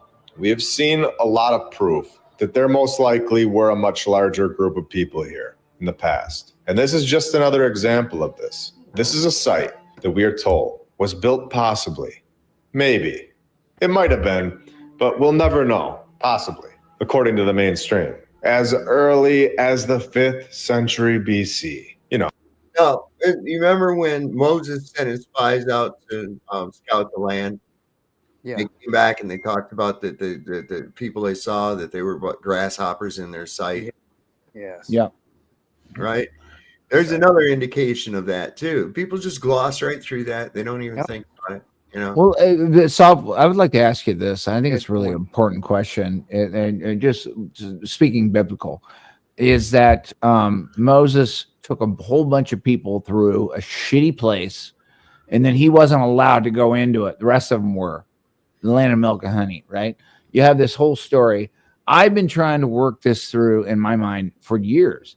I'm like, what did Moses do that was so bad that he wasn't allowed to go into the place he directed all those people to? Well, I went back through it. I was like, okay, well, he shouldn't have killed that dude in Egypt. He shouldn't have done that. That was just, I was like, well, you already screwed yourself there. Don't kill a dude. But he killed the dude because the dude was doing something nasty to somebody else. And then it's like, look, here's your payoff, or your not payoff. You have to haul, 100 million people through the mountains, over and around, and get to the land of milk and honey, which is Israel, or, if we're believing that. And and then once he's there, he doesn't get to go in. They gave him a chance to look at it and say, look, this is where you delivered your people to, Moses. And so he got to look at it, and then he didn't get to. So he had a bad thing happen to him, or he did a bad thing when he was young, even though he's a guy floating down the river. Somebody dripped him up off the river and said, like, hey, I'm going to make you my son. Okay, Moses. All right, Moses. Well, and then he kills some guy. Is that the reason he didn't go into Israel? Is that the reason he did not get a chance to go into Israel soft? Well, Israel is not a place. Well, the place on the ocean. It's the place on the thing. The sand thing that's sitting there next to the Mediterranean. Moses didn't get to go in there. I want to know what you think about the fact they didn't let Moses go in there. And I would really like to know, because it's fucking weird to me. Well, a lot of it's, you got to look at what was going on. Did it really take him 40 years? Well, that's allegedly. What he was doing, you got to look at it. It's a lot of this is metaphorical as well. Is by that time, in 40 years, you're multi-generational, right? You have a new generation, old generation is dying off, right? It took that long to take the slave mentality out of them. And before you can get to a land of milk and honey, you have to free your mind from that slave mentality. Yeah, I agree with that. I mean, the dude allegedly led a bunch of people through a bunch of mountains, over some water. Was Moses a giant? No, are we living in Honey, I Shrunk the Kids? I don't think Moses was a giant. I think Moses was just a dude. What if we're living in the land of Honey, I Shrunk the Kids? He's he is depicted as having horns, though. Well, he was also carrying the ark, which is weird. I don't know what to make of that. You've seen the sculptures of Moses where he has horns, right?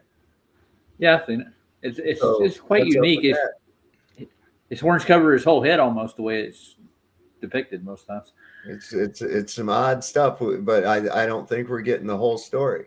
I don't think either, and so I will say, like, that these are the stories of the Old Testament and the New Testament that drive me freaking crazy. Yeah. I'm listening to about a guy who survived a whole bunch of people, allegedly the Jews.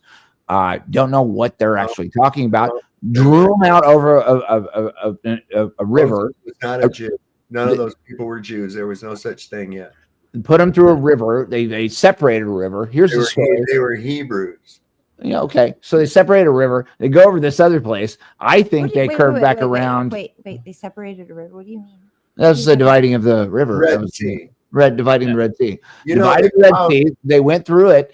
And like, there's also a story out there that's like actually fantastic, where they're like, you look at the little place where the Red Sea might have been divided. It's only like fucking 3 feet deep or something. And you go through that and you're like, okay, well, yeah, I don't believe in the supernatural, but okay, here comes a column of fire and it divides the sea, and they get over to Saudi Arabia. Then they go back up through the mountains. Then you go and you look for a damn mountain that sprouted water out of it. And sprouted water out of it. The burning bush. And there's a damn video of a sprouting water thing on YouTube. What about the burning bush? I've seen that. It's crazy. They found chariot wheels, everything else. And I'm just like, then you can go down the whole rabbit hole of like, they also have Noah's Ark up on a mountain somewhere, and somebody found it. It's an old ship.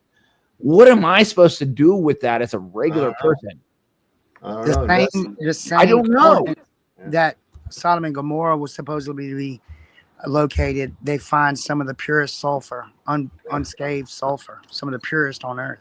Oh, that Sodom and Gomorrah video is incredible. Like, you're just like, the chemistry is there. It's like whatever happened in that place was really nasty, and all the sulfur that they detected in that thing are just like everything they pick up from the ground. It's just like, it's full of sulfur. And you're like, shit, is the Bible real? And you go through these crazy things in your mind. You're like, this might have been where all those people that were behaving so badly got burnt from the sky. Yeah, I think the Bible was written for us, not to us. I got you. What's happening, stupid people? Famous? Famous. I have ranted so much tonight. I want the rest of you guys to go on. I'm going to pop off and I'm going to lurk. And I love all you guys. You guys are amazing. I got a question for you, Lon. Yeah. Go ahead. So you did research and couldn't find anything about the Union. I'm interested in that. Which part of the Union are you talking about? Like you said, you looked into the North Union or Union Army or something, and there was not much on it. Well, I can't find any real evidence that the Civil War actually happened the way it was presented. Wow, that's just it. If you have some, I'm happy to hear it. I'm happy to hear it. We'll maybe do a thing about the Civil War tonight. I'm not going to get into all that shit tonight. I know what exactly. I'm sorry, Sal. I just wanted to find out what he. It's basically it's this. By what it was actually originally known as the Grand Army of the Republic that he formed up to quash the quote unquote rebellion. Okay. Which was a rebellion in general. It's like anyone that's against power. It was not a rebellion. It was just where they exercised their right of rescission to be in a nation because they started changing the fucking rules. Was the Royal Crown ever called the Iron Republic by any chance? Well, it'd be a really good question, wouldn't it? That would be a really good question. Wow. Anyway, I'm gonna alert guys. I'm gonna keep listening. I love you guys. You guys are all free thinkers, and I love you guys in general. All right, Larry. Love you, Larry. Love you, Nicole. All right. So, have you ever looked into the Revolutionary War stuff? Yeah. There's a nice little place where I was raised called Kings Mountain. Had a battleground when I was growing up. It was supposed to be the first battle we won in the Revolutionary War due to the South Carolina Regiment. They did guerrilla warfare. And when I was a youngin', I used to go out on the battleground and collect, bullets, trinkets out of the woods, just like all over the place. It's a very interesting place to go. What were you going to say about it? I was going to say, there's a lot of weird shit about it too.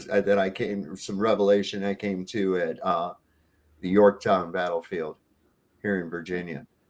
And I've gone into that before, and it's like, wait a second, everything's a fucking recreation of this and a recreation of that.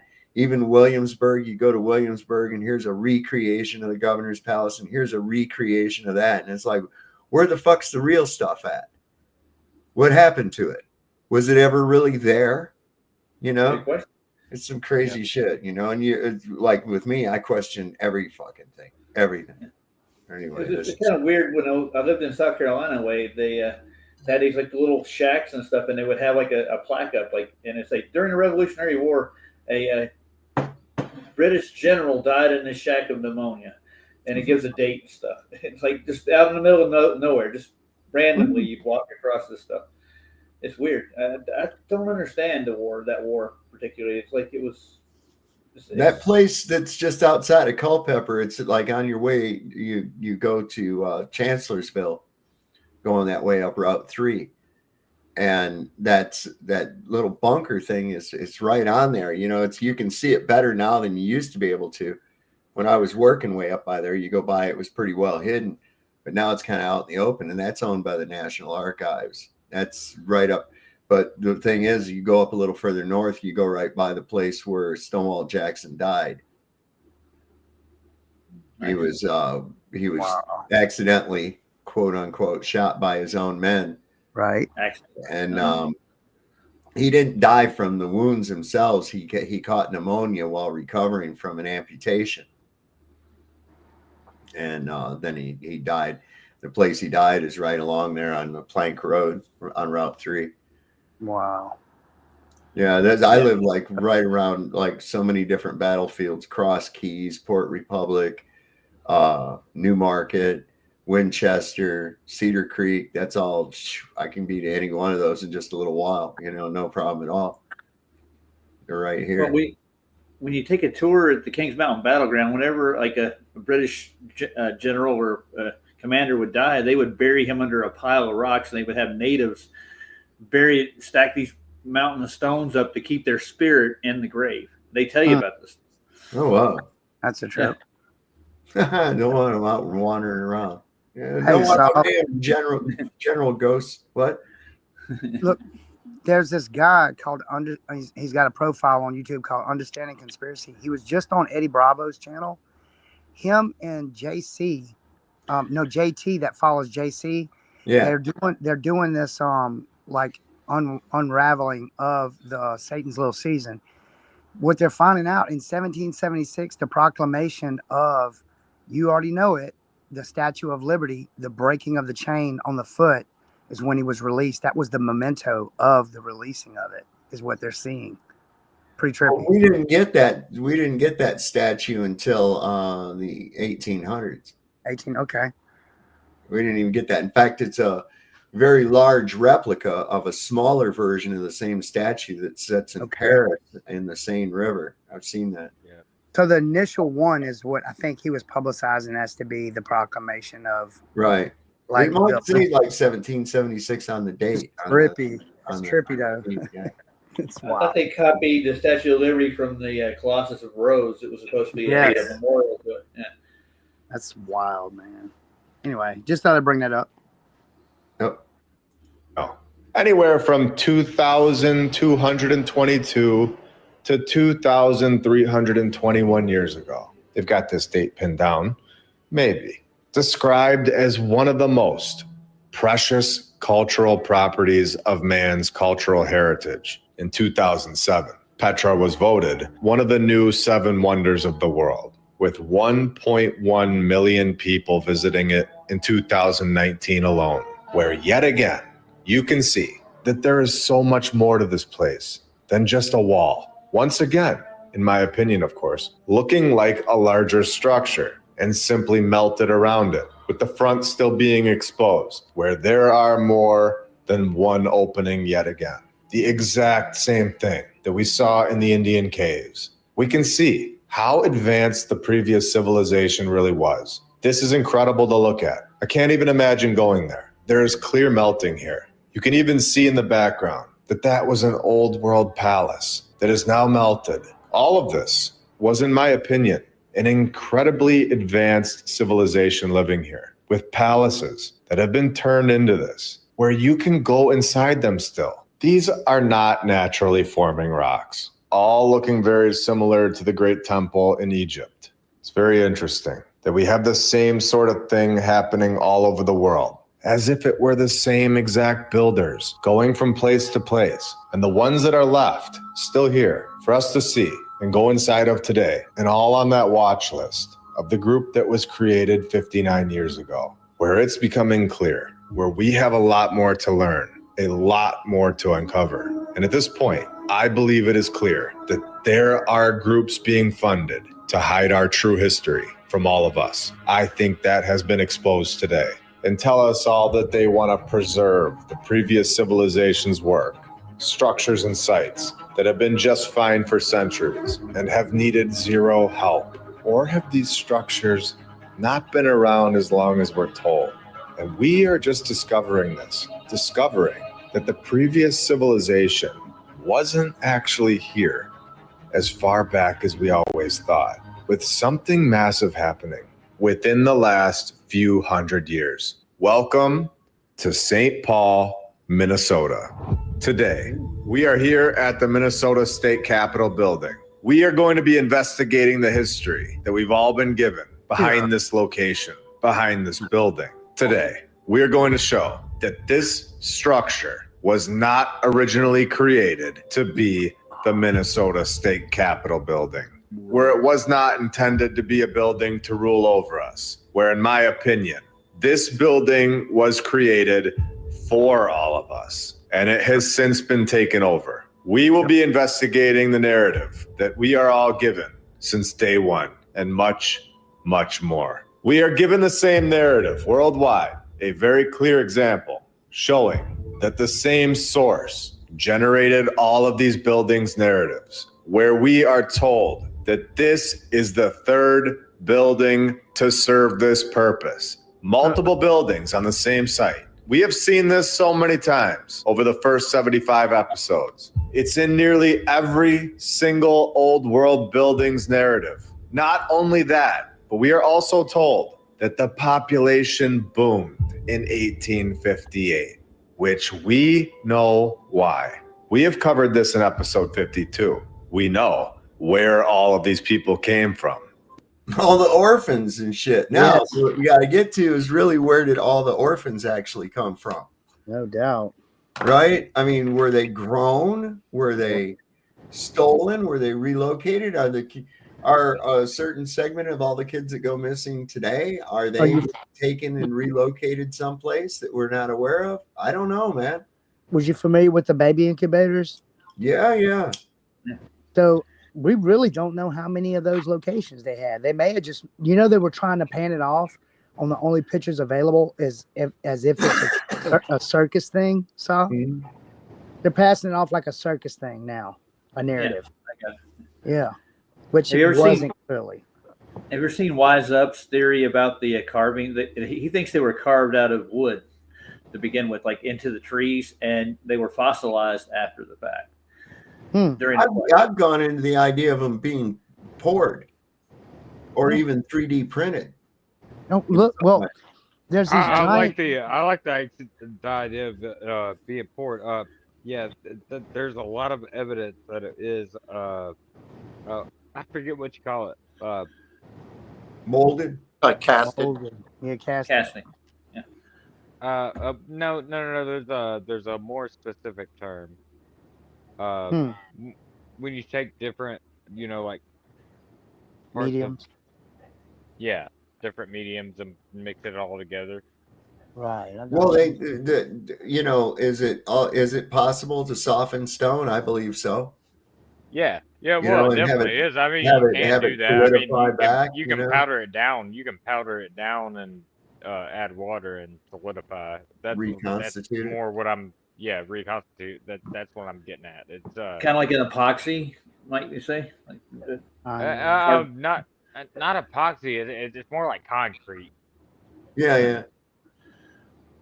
I wonder what kind of a bonding agent you'd use. Limestone, probably. Yeah. Lime. And there's a lot of lime that's actually found in a lot of this. Yeah. So that would be a way to do it. Cast it right in place. And also, they were using the sun. So I've seen these big cauldrons of marble, and they also were made of this green jade. I think jade's green. And what they do is they pour the molten quartz down into these polished, big old cauldrons, and then as they would cool, they would pour them over these big old piles of grain, right? And they used the grain after. It was like a double kind of usage, and they would clean them off, polish them up, and they had them on I guess they were like forks. They almost look like tuning forks, and they could project the sun's just like a laser. They could project the sun's light. I don't know how familiar you are with algae agate. If you look into algae agate, right? Yeah, I've used some of it before. It's hard to drill through. That looks exactly like what you're explaining. Right. Yeah. Interesting. Yeah, listen, I've seen them when they take a Fresnel lens. Yeah. And they concentrate the sun onto a rock, and it melts rock. Yes. It melts. Yeah, it melts the rock. Yeah. That's where I think all the deserts came from. I think if the Nephilim were engraving all of these big old cliffs, the sides of them with this laser type technology, and they were using the sun, I believe. They were dumping it somewhere. You know what I'm saying? That's probably where all these sand dunes came from. That 1587 map of Urbano Monte shows that the area that's now the Sahara region was lush and green. Yeah. At that time. So what gives something. So I think this shit happened more recent. Yes. Yeah. Definitely. Massive orphan operations. Now, despite efforts to make the capital fire resistant, It was, of course, destroyed by fire 3 years after they supposedly expanded the building. When we know here that this building that we see today is the original building, this story is just that. It's a story. It is a coded message to show which buildings, which structures are from the previous civilization. We know that this fire nod may also be the locations of where the catacombs are located. So be sure to keep this in mind for the future as we continue to dig. While legislators met in the evening, fire broke out in the dome of the Capitol and quickly spread. There were, of course, no deaths, but efforts to save the building failed when it was replaced on the exact same site just 2 years later. 2 years. And they were able to clean up the old one. They were able to get a team together, draw up the designs, get all the materials to the site, and construct the new Capitol building with 0 flaws and not a single power tool.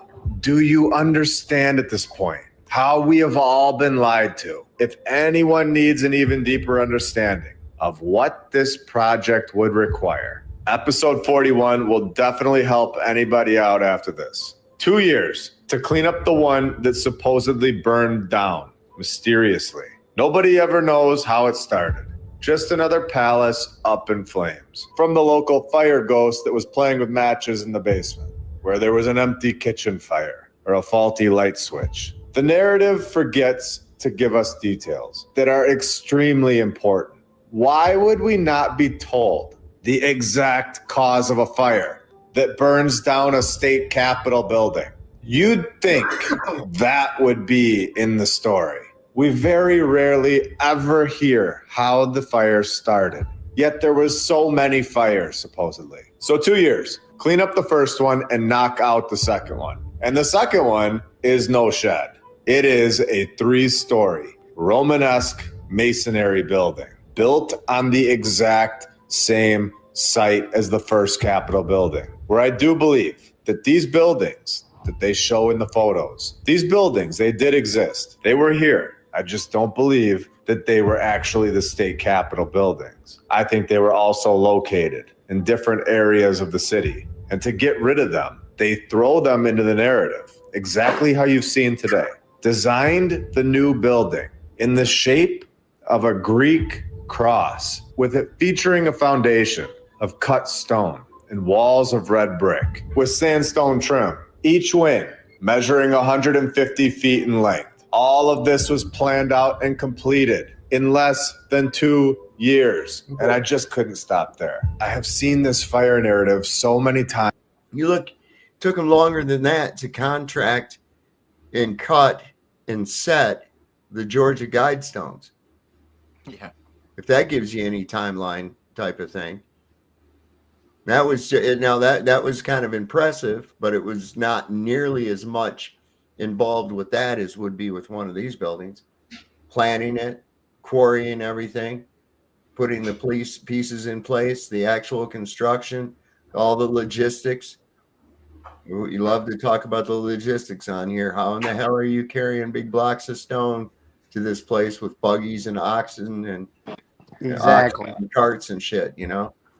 Yeah. They don't ever have like a dedication to like, oh, like the 150 men that built up this place and Mr. Ed. And like, yeah. No, none of that. You only find some architect and that, you know, and his son.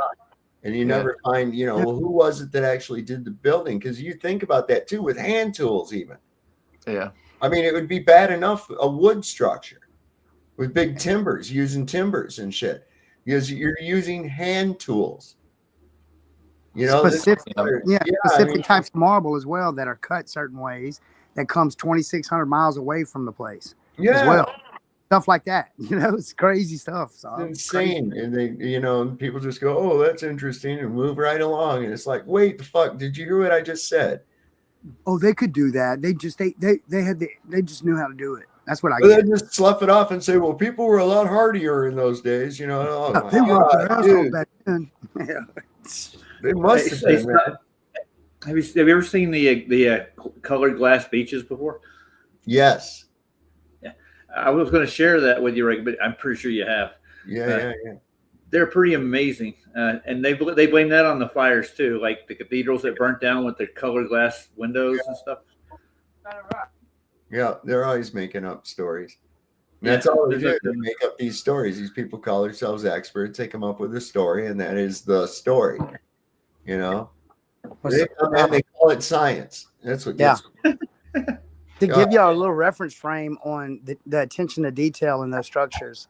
Not that I'm anything, but at 53 years of being on this earth and drawing all my life, I've gotten into researching just the different types of filigree and stuff like that, those royal patterns.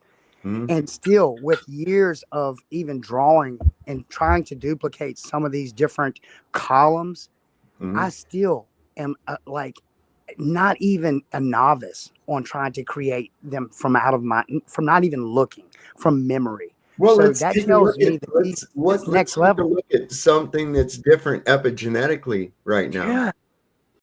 Yes. Okay. What's different today than would have been, say, 200, 300 years ago? Oxygen. No. Levels. Even better than that. Oxygen. Take it for granted, and we're sitting in a soup of frequencies. Yes. And the frequencies. energy. And we know the frequencies affect the brain. Now, we're already brought up through this left wing prison called school, this left brain prison called school. Already broken up into that. And we know that they do everything to try to destroy our creative aspects of our thinking. I get where you're going with this. Right? I get where you're going. And so you probably having difficulty, but also having the artistic ability is most likely a result. Without those frequencies, you would probably be able to free flow and do that. That's right. And I think that might have been something that was involved back then in earlier times as well. Yeah. And being in that left-brained logic prison is one of the reasons that all we can come up with are these fucking 90-degree boxes with boxes inside of them. And you go through, you park it, you take a box and you drive it to a box. And you go inside the box, which is full of little boxes. I mean, that's what we have is a bunch of damn squares and boxes every fucking place. Whereas when you walk into one of these structures or even just view it, photographs of it, you get this feeling like, oh, wow. Yeah. You know, you don't get that when you go into one of these institutionalized looking fucking boxes. No. You know, it's Home Depot Earth. That's the blame. That's where it all came from. I think that's with the frequencies. Yeah, they wanted to get rid of all the organs and stuff. I think these places, when they harness these frequencies and energies, they heal the community. Yeah, they want to get rid of that. They don't want people. They want sick people. They don't want healthy people. We are very receptive creatures. Yeah, we respond to frequency and resonance. They know this. We take it for granted. We don't even pay attention to it. They know this and they use it. They play us literally like a cheap fiddle. Right. They literally play us by manipulating our frequencies, not just through like the Cinco Hey that we have that's supposed to be able. Are we able to get 5 million videos in a minute now or whatever? Like we're supposed to? No, we're not. Better than it ever fucking was. And it hasn't advanced any further from there. Nope, it hasn't gone up any, but they did bomb us with that. We've got those frequencies. We've got radio frequencies and shit. We've got all kinds of stuff and frequencies we don't even know we're being hit with. Yeah. That have affected our ability to be creative, along with the indoctrination system that you're forced to go through. I think that, they have actually on that level retarded us. Yes. Absolutely. Yeah. It's like the difference in a feeling that I get when I've got my guitar and I tune it to 432 hertz. That's right. And I just sit here and I'll just fucking play. And the next thing I know, I'm gone. I'm in another world. And I'm just playing. I don't even know what the fuck, some song I'm playing and somebody, I didn't know you knew that song. And I'm like, fuck, I didn't either. It just like comes to me. That's right. It's like it's a monkey in an organ grinder, dude. That's who's taking over. Oh, I'm about to reboot, guys. I'll be right back. Okay. But yeah, like he's saying, it's the same when you go into church or going to a concert too. You know, you get that feeling. You know, everybody's like connected. Yeah. Yeah. One collective. You know, I think We the don't get that biofield nowadays. increases too. Once the collective starts coming together, I think the actual resonant frequency of the human vessel actually starts to increase. Like it, you know, because other fields kind of, you know how you can get a bunch of marbles that have the same magnetic polarity, but when you put them together, they just kind of, they covalently bond to each other. Click, click, click, click, click. Mm-hmm. I think that's kind of how the biofield does when you get around a group of people that's all positive. So it just kind of like pulls that energy out from the source. Yep. It's pretty cool stuff. Collectively, actually. Definitely. That's why they wanted to separate us. Yeah, that's what I was about to say. Exactly. That's why they don't want healthy actually, people. I think it's actually what brings us together. Like, yeah, it does. Well, that's why they brought TV in, right? To separate people. You know? Right. Well, even when I come here, when I come to Sav's channel, it's like Sav's hanging out with good people here. You can tell when somebody else is, you know, like somebody that we don't want here. You can just get that feeling. And then when you're around a bunch of good people like there is now, you know, I have a good feeling going on. So yeah, man. I enjoy being here. Like, yeah, exactly. Hearing what you guys' thoughts and everything. Same with chat too.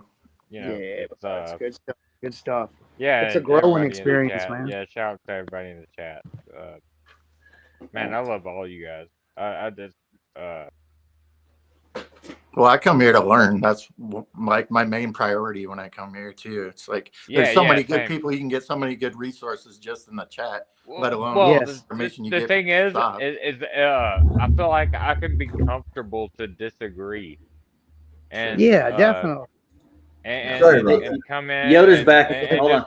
Just disagree and just be like, God, is that you? You know, everybody's like still on the same page. Yeah, definitely. Like we disagree, but we're on the same page. Yep. Like, I love it. I love it. Yeah, I put a link back in the private chat. It's got a good resource if you guys want to learn some stuff about, especially American history. Yeah. Oh, did you put it in the regular chat? You should put it in both. Yeah, I should. It's on BitChute. That's got the word. That's got the word bitch in it. That's the devil's platform. So, Sav, when does this all start taking place to your knowledge? The foundation of the currency, the states, and all this. When do you think that all this started coming to the forefront as an actual date? I would somewhere in the 1700s, I think, in the early 1700s to the mid 1700s is when I think this thing's really. I don't think it was real quick. You know, I think that there was something that took place over a period of time. Yeah. It's hard. It really is hard to say because there's so much jumbled up. It's almost like you've got, well, imagine taking 3 jigsaw puzzles, right? And mixing all the pieces up in one box and then be expected to turn that back into 3 jigsaw puzzles. You'd be like, you see what I'm saying? Yeah. It's like we've got all these different pieces that don't go together. Yes. But they go to a subsequent storyline. You know, right? This is what, because they've lied to us about times, and we have this ingrained in our head that I know, at least for me, I was like this for quite some time. That I guess I still am. When somebody mentions a period of time, I immediately picture that period of time. You know, because I'm familiar with the way. What we're told, the way people dressed, you know, what was going on at the time, what kind of technologies basically were available at that time as what we're told. But now I look back and I'm like, that's just what we're told. Yes. You know, just adding of 1,000 years to our timeline. Right. You know, or close to 1,000 years, you know, and nobody can actually be completely certain as to how much. I mean, this is just what blows everything apart. And if it is AD, which means after Christ, yes, then what do we then what? Then what does that mean? That means that wasn't as long ago as we think. That's right. I thought that was after Donald. Yeah. So we only have academia's story as to what his Did you control freeze up again there, so? Oh. Did I freeze up? Yeah, for a second, but you're good. You're good now. Okay. All right. Damn thing. Zob, the analogy that the guy that just goes into a dialogue of explanation, he's got probably 7 years on just Satan's Little Season and what they're kind of like putting together with like stuff like My Lunch Break. It's on Eddie Bravo. So you could probably on the 10, I don't know if it's 10 Planets or whatever, but it's on Eddie Bravo, I think. Go check it out when you get a second and tell me what you think about it. And maybe you might want to pick it apart. But I mean, not like that, because the guy's on to some serious stuff. And what he's explaining, it's like it's a frequency. And it just, everything he says is like, what? And it's kind of intriguing. And it just goes along with what we're researching right now. That's why I've been so locked into this research. And I do appreciate my thing is my biggest point right here is this, is that these six-fingered giants, Nephilim, coexisted with humans. That's right. At some point in time. I think that that's glossed over in the Bible. I really do. And I mean, if you look into the extra biblical text, that's what I mean. Yeah, those were taken out, the apocryphas. Yeah, you know. And there is a book of giants and the like, and I think that those were removed again to control the narrative, to control the history. It definitely was. Yeah, and how grand to be able to take one of these magnificent buildings built by supernatural beings and claim that you did it. That gives you power. That gives you status. That's right. Right. Yep. So I don't know. With zero flaws and not a single power tool. Do you understand at this point how we have all been lied to? If anyone needs an even deeper understanding of what this project would require, episode 41 will definitely help anybody out after this. 2 years to clean up the one that supposedly burned down mysteriously. Nobody ever knows how it started. Just another palace up in flames. From the local fire ghost that was playing with matches in the basement, where there was an empty kitchen fire or a faulty light switch. The narrative forgets to give us details that are extremely important. Why would we not be told the exact cause of a fire that burns down a state capitol building? You'd think that would be in the story. We very rarely ever hear how the fire started.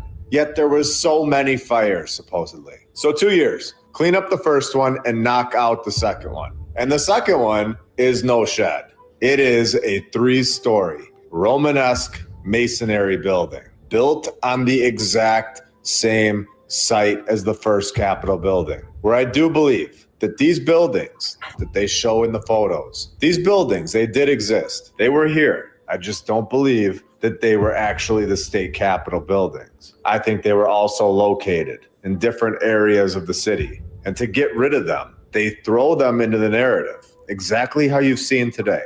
Designed the new building in the shape of a Greek cross, with it featuring a foundation of cut stone and walls of red brick with sandstone trim, each wing measuring 150 feet in length. All of this was planned out and completed in less than 2 years. And I just couldn't stop there. I have seen this fire narrative so many times that I have to find more on it. We even have a playlist called The Fire Games, where we have 3 episodes so far covering 5 cities, exposing all of these fire narratives in all of these old world buildings, where they tell us that the first Capitol building went up in flames, destroying the building. But the building supposedly held $2 million in the safe, all remaining intact, of course. And the large collection of historic newspapers kept in the Minnesota Historical Society's vault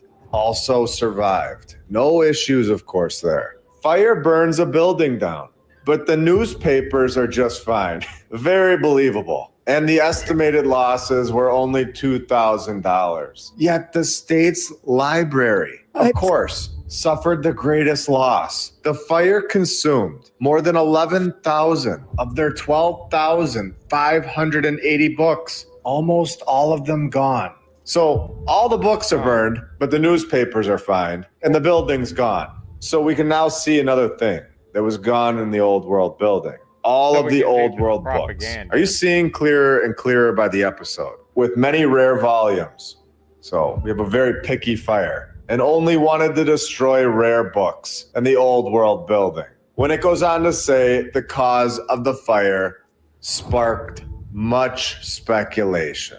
Some thought that it began as a result of a gas explosion. With no gas lights located where the fire started, this theory proved unlikely. Where I'm just going to skip to the end because this is all a massive lie. The end says, officials, of course, never solved the mystery. I believe it is time for the whole world to see through these narratives' lies. This is O'Leary's cow kicking over a fucking candle or something, right? Yeah.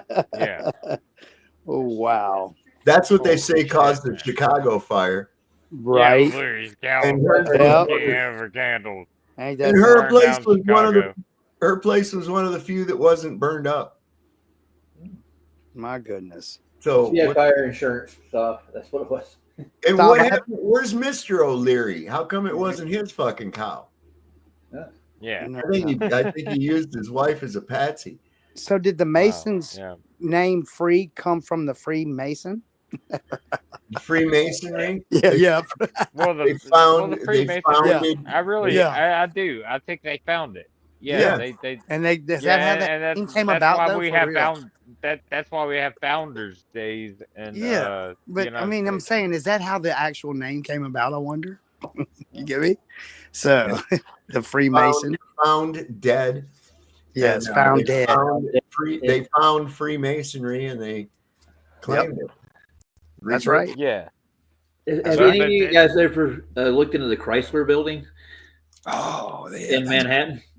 It's incredible. Oh my gosh, there's some of the biggest structures. Look, once you're done here, though, Sav, I'm just look at the all of the upper level big old world buildings in New York, and it's gonna blow your mind. That's where they have, I think, what is one of the biggest federal buildings in the U.S. is in New York, and it looks like you would have to be a giant to walk up some of these like big areas of these buildings. Isn't that where crazy? In New York City, isn't that where they have St. Patrick's Cathedral too? Yes. That one's pretty cool too. Isn't that the one that's got a catacomb underneath it too? Yes. An ossuary. Yes. Who the fuck wants to have that? No doubt, bro. I'm gonna put about. I mean, maybe that's all John Wayne Gacy was trying to do. It's mind blowing, brother. We need to send Geraldo down to go check it out. Right. Make sure Fox covers that one. I'm just glad Sob's like the guy that like lives closest to the area to check it out, because I wouldn't want to go up there. Well, I'm gonna when it warms up, man, we got dumped on with snow today. It wasn't expected. What? Oh yeah, how was your weather today? I meant to ask you that. It sucks, man. It's 19 degrees outside right now. And then the wow, yeah. Yeah, I'm in northern Georgia. I'm in northern Georgia, man, and man, I'm telling you, I hate the cold. Mm-hmm. I just hate the cold. Yeah, I ain't no fan of it neither. But anyway, as soon as when it warms up and gets a little nicer out, I'm gonna take a couple outings around here and do some videos for y'all. One going around through the town of Luray, because there's some old world structures, I believe, there. Oh man, I'm Awesome. close to I'm an hour away from Rome, Georgia. Okay. Oh wow. So yeah, man, I'm actually getting ready this spring this summer to get out there and get some footage of that. Well, I'm also going to go to Charlottesville. I'm going to go there and do some video at Monticello. which is Thomas Jefferson's home. Yeah. And he supposedly designed it. And it's an octagon. Really interesting. The dude slept in the wall. He had his bed built into the wall, and it was between his bedroom and his study. And it was that if he got up if he wanted to get up real quick and check something that came to his head, his library was right there. You sure it wasn't to sneak in all the girls that he was sleeping with? It'd be kind of hard the way this thing's set up, because you can see right through the bed, into each room. Yeah, hey, like it's a secret passage or something like that. But yeah, and he's got the way the weights were on the wall on the clock. There's marks on the wall, so it would tell what day of the week it was too. And it wasn't quite enough room for Saturday. So he cut a hole in the floor so the weight could go down. And then if you go in the basement, there's a Saturdays marked on the wall. And then when it got down to Saturday, it was time to rewind it again. That's strange. Wow. Yeah. Southern Illinois has Cairo, and it's in Little Egypt. And that was like the center of attention for the past eclipse, if I remember. Yeah, I think the Globe did. They were off a couple of days from what I remember. Oh yeah, they were off, and it was they had to move the location at the last minute. The path of totality changed and everything because there's accurate predictions. Fucking Craig, I'm going to ask you. I want to see the math behind your predictions for gas layering. That's what I want to see. Your mathematical predictions for what. And Wolverine. Yeah, Wolverine. Multiverse. I want some of that unobtainium too. I can't find it anywhere. Oh my god! There's a couple of starforts down Southern Illinois too. It'd be cooler. That's what I'd like to see is a lot of more people going out to the actual places and like you're talking about, and filming the stuff or taking pictures because it needs to be shown. He's like a spastic. He's like a spastic fucking kid. Some kid I knew in school that was real spastic that acted like fucking Craig. That dude, I used to laugh my ass off when that guy he'd get all perturbed. Craig's what about these old archives? Like I wouldn't mind to get you loose in one of these old archives that's been up since the 1500s. I wonder how many has actually accessible archives that not many people go into. We could just like dissect some topics and find out. I wanted to do a deep dive and find out they gonna let you in there how many libraries are around that are actually they gonna let you in there. I know, right? But it's still there's still some loose books though, Sav, that they did a book burning. Didn't they do a book burning in like the 1800s, brother? I don't know, I'm not aware of it. Franklin was responsible for some of those. Yeah, from what I remember. They kind of did. They did do a book burning, but I don't think it was. I got you. Not in the traditional sense. Yeah, right. I think that they got some information we just ain't got to yet, brother. Well, no. See, you're not going to get there. You're not going to. You've been on my show, so you're on a list. Okay, that's all. It's over now. Oh, which reminds me, shout out to my agent out there. Yeah. Your State Farm. He's got his handlers. He's got his handlers out there, buddy. So yeah, this is classic, y'all. My last agent had to quit. He learned too much. He said, "I can't be FBI no more. Fuck this, man." That's awesome. It could not be any clearer in showing us that they deliberately destroyed records of the past and the previous civilization's buildings. So what happened to the second Capitol building? Why do we have a third building here now?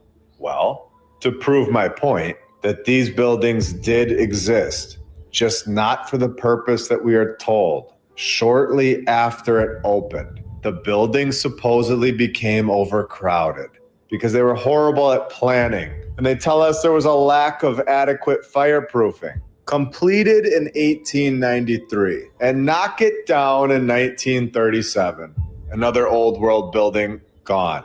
And we are presented the one that we have today, when this one was always there, in my opinion. I believe they just moved over to it in 1905 officially and used the other building as storage and a parking lot. exactly like they tell us. Oh, and you thought that was all? You thought I was done? Come on. We all know there's more. So let's go deeper. Let's go on their website and scroll down.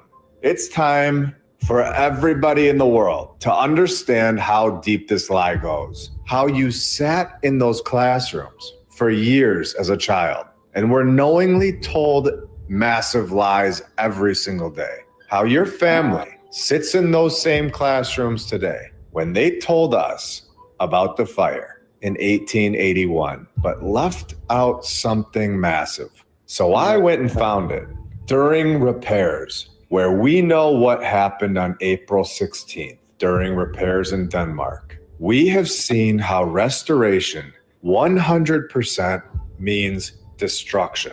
We know this here. During repairs conducted a few days before the Minnesota Constitutional Convention in July 1857, a fire started. There was little damage to the building, but the fire, of course, consumed some of the Minnesota Historical Society's collections stored there. And of course, on March 1st, 1881, like we showed earlier, another fire broke out and efforts to save the building failed. Staying in Minneapolis, Minnesota, we have the Basilica of St. Mary, where we are 2 for 2 today. And it's not hard to be 2 for 2 when you know exactly what you're looking for. The Basilica of St. Mary, of course, was not the first church on this exact same site. We're told that this one replaced a previous church. Now, this one is very interesting because they tell us that this second church was the first basilica in the United States in 1926. And do we all remember when they found gold inside of one of the old world buildings and needed to do restoration work right after they found it in episode 57? Well, here we go again. Restoring the paint and gold leaf found throughout the structure. When in 2020, the basilica received minor fire damage during the rioting and arson from the protesters, being splashed with flammable liquid and burned. The architect being Emmanuel Lewis, where the church was done in 1914, and they take out the character 3 years later, where they say he died in 1917. But this guy is also connected to the Cathedral of St. Paul, being pinned as the architect for this one as well, where we are now 3 for 3 today, holding a narrative of previous cathedrals. The first church was a small log cabin, they tell us. This was our civilization's... Oh, get the fuck out of here. Yeah. Look at that. Little house on the prairie looking shit. And then all of a sudden, oh, we got better and we're able to... I've seen lean-tos. We got better. Are you serious? Yeah. We got a place look similar to that near here. They call it the Mock Meeting House, and it was a Mennonite meeting house down in the area. It's outside of Luray, but it was a little town called Mock, named after a family, and it's like that. It was used as a meeting house and a church and a school and shit all at the same time. You know, they always go in later and block out those cymatics, those symbols. We don't. On the buildings to, you know, another way to get rid of the energy harnessing. But fuckers. The 10th at a cathedral in 1841. Look at the detail. It's truly breathtaking. Look at the support beams for that crooked fence. The second church building had 3 stories and got an upgrade, with the church itself being on the second floor. Again, both the first and the second churches were just too small. So they settled on a palace. He starts plans for the third cathedral. Of course he does. Get that going in 1853. Why wait? 4 years and it's all wrapped up. Can you believe? No power tools and no shipping companies. You have dirt roads. There's no highways. You would have thought that would have only taken them a few months. What was the holdup for Donkeys Incorporated? I'm not used to seeing them work so slow in the 1800s. Oh, here it is. They were delayed by the Panic of 1857. No wonder it took them so long. The third one that took forever, 4 years, done in 1858. A whole 4 years with that dang panic in the way. Built of stone, measuring 175 feet long, 100 feet wide, but no ornamentation to cut costs, of course. And they just end the story there. And they start talking about the one that's there today. So let's go find it. Not enough space again. Imagine doing this over and over and over. Okay, I'm moving into a new house. I'm not really, but just imagine. Moving into a new house, building the whole thing, and it's done. Even though we just barely scraped by financially. Removing all architectural ornaments from the original design. We just barely got it done. Great job, everybody. Great job. But we have some bad news. Not enough space. What? So how would it not have enough space? Was there really that many? An increase? Was there like a sudden increase in parishioners? Or was it, what happened? Right. I mean, It doesn't make any sense. No. They either didn't plan for, how many people do we have in this parish or whatever? That, well, we need to be able to accommodate so many people, right? So they'd either have to have built it for a known amount and then went, oh shit, look there's an exponential increase in the number of parishioners now. And instead of adding on, I mean, isn't that what you'd normally do? If you didn't have enough room for everybody, then wouldn't you put additions onto it? Yeah. Right. Okay, not demolish it and then rebuild it. Exactly the same. Yeah, That's how good they were. Wow, that's insane. That earlier picture, they showed a whole bunch of people going in there. It's like that was an event. Like people were going there to be healed or something. Yeah, something going on. There's a baby boom over the spring before they built it. So yeah, due to the blizzard that snowed everybody in for a couple of weeks, they didn't have to. All of a sudden, there was like this boom in kids. Oh, wonder what happened there, huh? Yeah. So go build me a new one. It's just ridiculous. This story is so crazy. And we got to make sure that new one just lasts forever. And remember, we don't have any money. So just figure it out. This story is ridiculous. But good thing they got the new one done 1 week early. Of course they did. And like we said earlier, the architect is gone suddenly. And then the archbishop is gone the next year. And then knocking down this old world masterpiece in order to make way for the cathedral. Because there was just no land available 120 years ago. And they could afford to just knock down mansions with their budget of basically nothing. Sir, we don't have the funds for ornamentation. Can't we just build the basilica right next to this mansion? There's plenty of space. No, Emmanuel. It must be right there, where this palace sits before us. It's the land that we need for this project. This has got to be one of the worst narratives that the mainstream narrative has ever come up with to this point. I am 100% sure that a 7-year-old watching this could see that the narrative that we've all been told for decades is complete nonsense. Now, anyone under 18, definitely don't watch this next part. 18 and older, here we go. I'm going to show how this group treats the old world structures today and what they turn them into. So no kids for this part. The Farmer and Mechanics Savings Bank. We are made to believe that this building was built between 1891 and 1893. 2 years. That's not long at all. 2 years. 2 years. With no power tools, we are told. That it formerly served as the headquarters of Farmers and Mechanics Savings Bank. But now this building has been turned into an home to the downtown strip club. And here you can see it in 1905, where you could walk around the whole building. And now they have this piece of garbage that our civilization, the evolved and advanced group, have built, connected to it. And like I've said before, once you find one, you will normally find a lot more old world buildings right next to each other. So right here in the shot, you can see the green roof. Can switch angles here. And this is another old world building that was found. Let's drop this guy down and take a look for a second. So the bank and the strip club, they get that other one.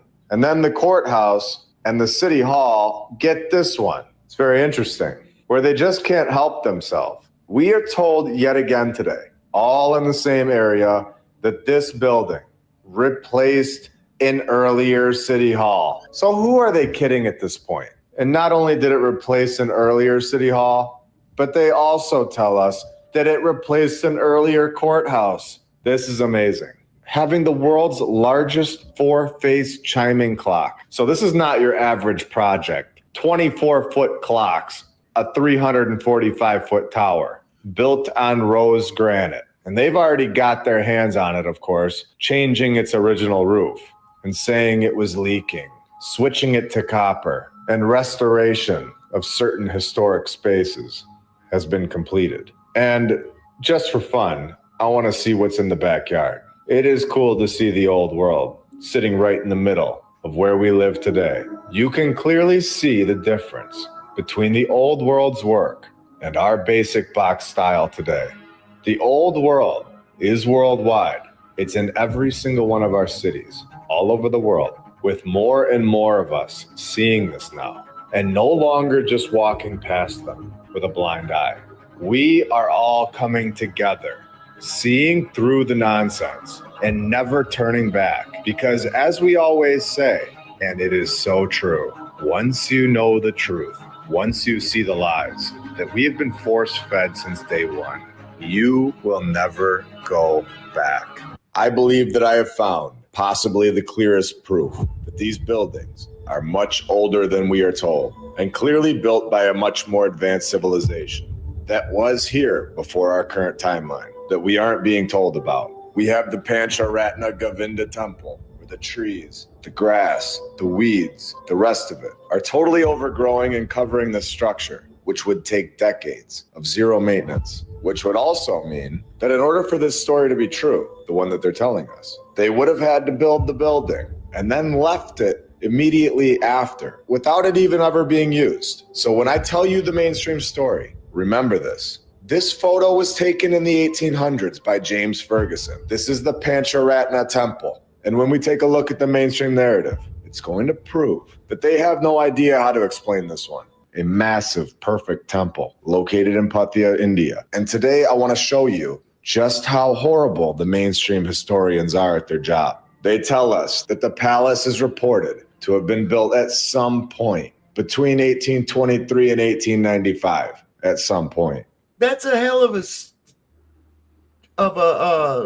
a span. You know, to go is somewhere between this big time period. That's a hell of a span of time. Yes.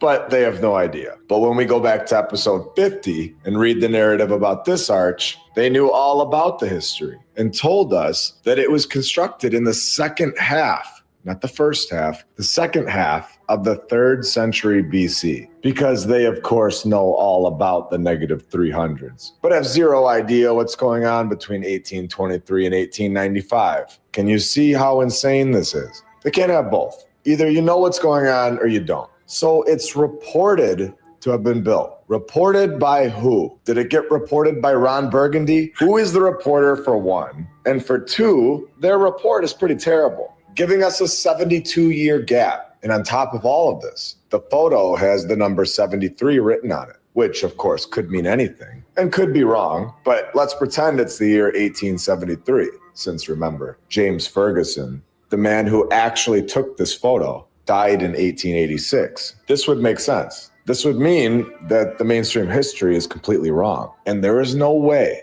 that it could have been built at any point after 1873. Since we have a picture of it here. And it definitely couldn't have been built after Ferguson's death in 1886. Yet they tell us that it could have been built in 1895. It's incredible. And a clear lie, since we have a photo of it and proof that it was here long before that and found with nature growing all over it. And here it sits today. So clearly they have uncovered more from the surrounding area. that was also buried by nature. And when you zoom in on the building, this was something that was constructed in the 1800s by Donkeys Incorporated. Yeah, I don't believe so, man. Stay classy. Very intricate. In that timeline, like he's saying, that timeline doesn't make any freaking sense at all. Polymers, it was the term I was trying to think of earlier. Polymer. When you mix, you know. Oh, polymer. Yeah. Yeah, polymer. That's what I was trying to think of earlier. But I believe that the pyramids and a lot of the structures were polymer. Some of the places like this one too, like it looks like the tops of them, like they could go way down. Just the way they're built, or from what we're looking at that angle. Geopolymer, yeah. Yeah, I've heard of that.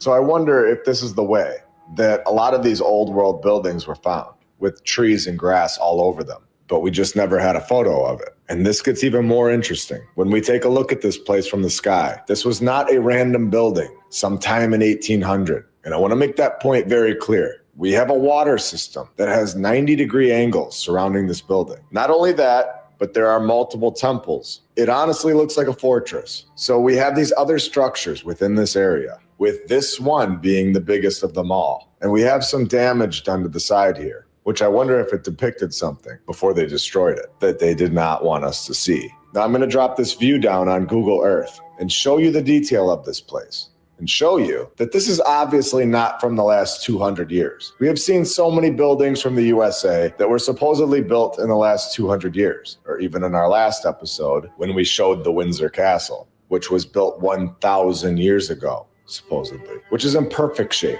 In my opinion, this building that we're looking at today is thousands of years old, possibly covering not just one population reset, but many. I don't think the 1800s were the first reset. I think that whoever controls the resets fully understands how to execute them and have perfected them over time. They've tweaked them, giving us back less and less technology each time that was once here before the new timeline is revealed, which is why our architecture gets worse and worse. In 100 years, 99% of our homes with plastic siding without maintenance would basically be gone, which in my opinion is exactly what they want. So when the next reset comes around, if there is one, there's no proof that we were ever here. Here we have the Manitowoc County Courthouse, located in Wisconsin, where we have a building that is much older than we were told. The current courthouse is the third courthouse to serve Manitowoc County. The first courthouse was built in 1839. 13 years later, we are told that in 1852,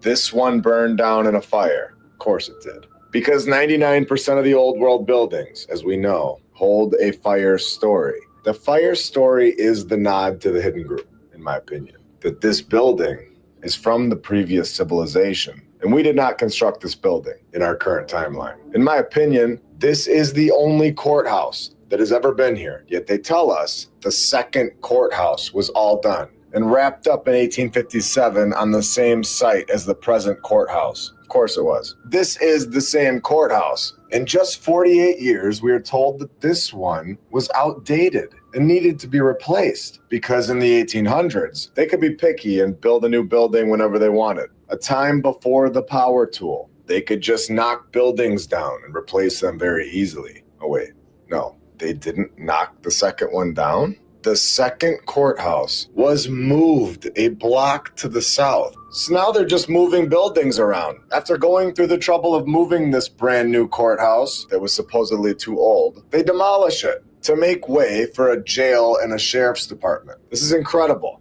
Does this sound shady or what? Here we go. The courthouse that is a masterpiece and will be here forever was built in just 2 years, in 1905 to 1907, by another company with a guy and his sons, of course, because they can't seem to leave the sons part out. And then we get the old severe storm damaged the glass. The old world dome was destroyed by some rain. Sure it was. And then they rebuilt it with stainless steel, of course. I would love to know what that dome really looked like before it was destroyed. And what was it made of before they destroyed it? And what kind of artwork did it have? And all of this is not even the craziest part. The guy and his son's construction company were so good at their job that they could knock this palace out in less than 24 months, over 120 years ago. So their resumes should be long listed and hold other masterpieces.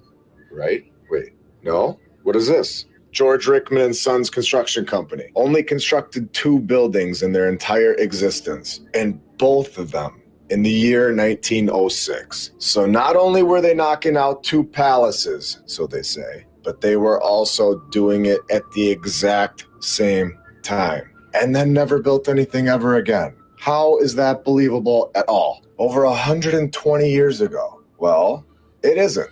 Especially when they were located in different states. One located in Benton, Iowa. The other one located in northern Wisconsin, which is over a 5-hour drive in 2024, over 300 miles apart. Yet they are laying the cornerstone supposedly in late 1905, mid-October, and completing it basically that same year in 1906. And if you're on the fence and you haven't seen the fire narrative before this episode, get ready to have your mind. Come on, man. Come on, man. All these fires. What the fuck? Everything just caught fire. Not only that, even if they, let's say they were knocking them down, where are they taking all that material at? Right. They took all the trouble to get it there, and now they're just it's gonna take just as long to get rid of it. And to do what with it? Right, right.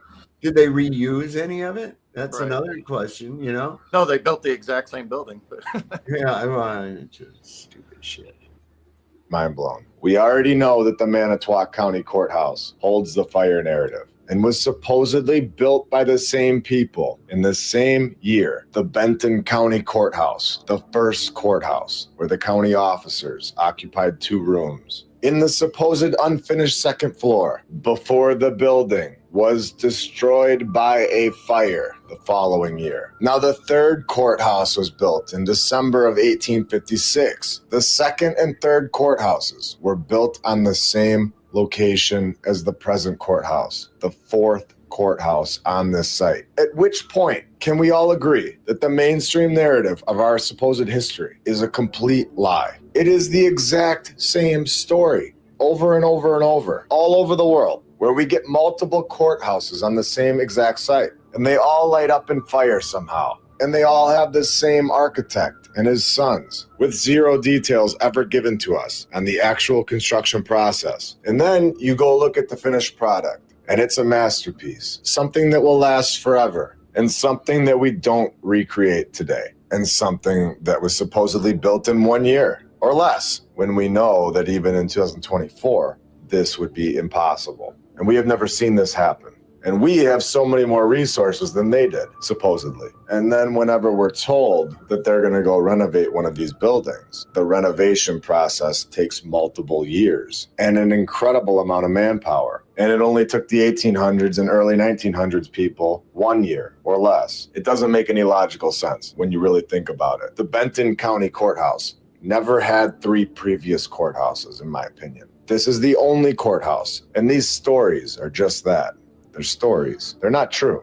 A building that features a 112-foot central tower. It contains a 4-faced illuminated clock, a 1,500-pound B-flat bell, and is topped with a dome. The 2-story structure sits on a raised basement. All of this, we are told, was built in a year or less, while the builder was off in northern Wisconsin at the exact same time. And both buildings holding basically the exact same narrative, where they have multiple buildings on the same site, and both buildings holding the fire narrative. Can you see the lie very clearly now? And are you ready for the most eye-opening part of this story? The part that gives this all away, that this is mathematically impossible for it to be true. Considering everything that we have talked about to this point, here we go. The Manitowoc County Courthouse was supposedly completed in 1905, when the Benton County Courthouse started that same exact year and was completed in 1906. And the Manitowoc County Courthouse, again, holds its fire story in 1852.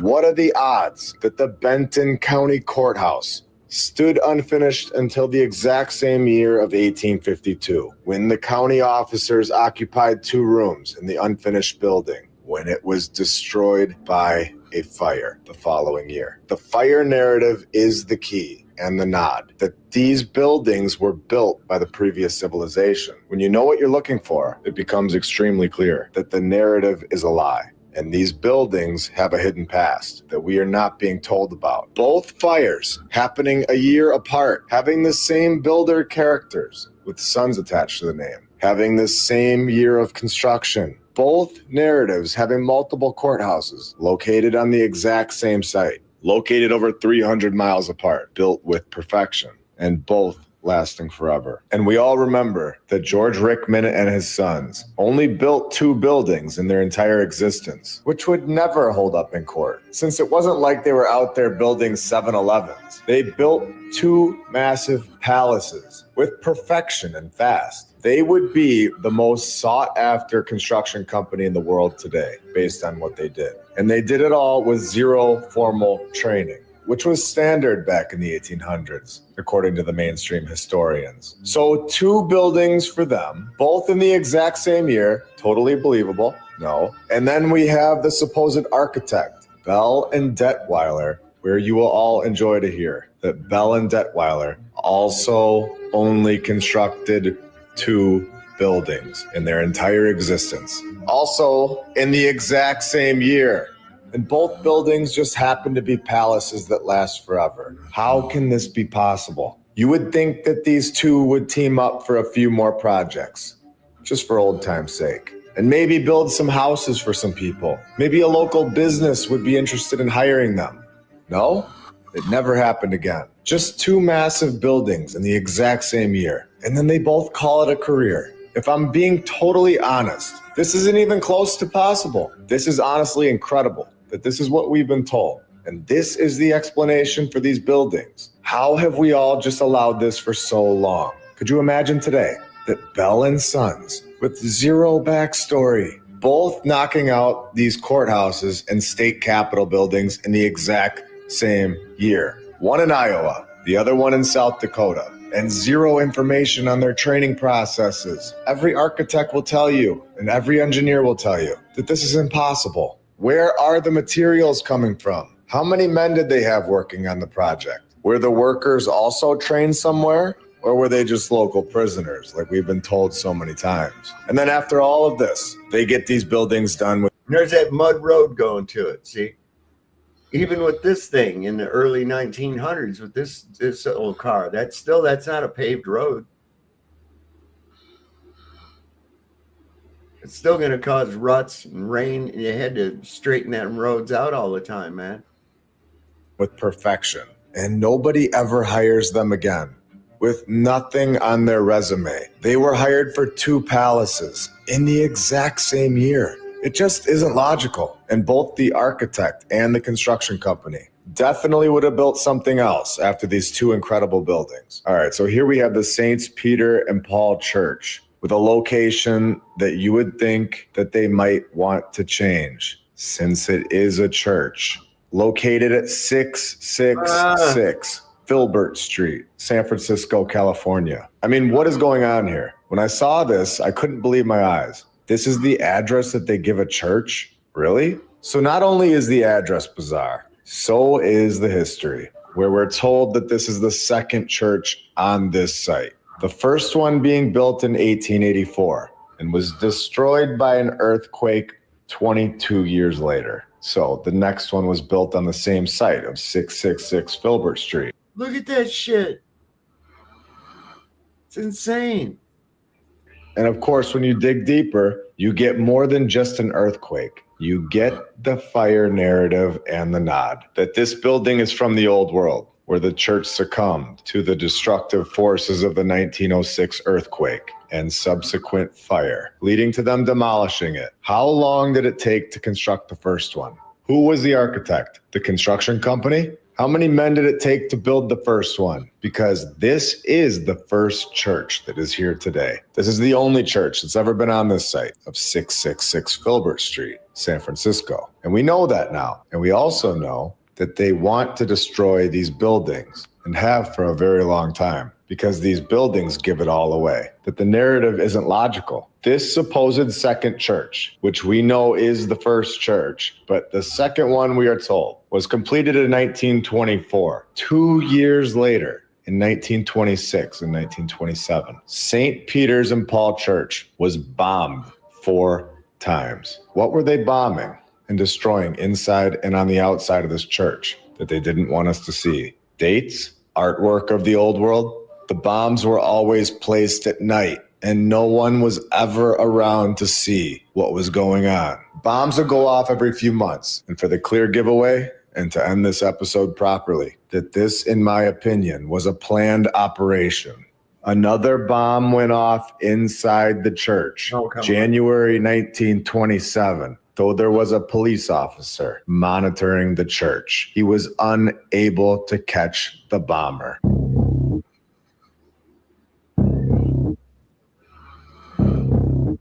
They robbed Peter to pay Paul for them.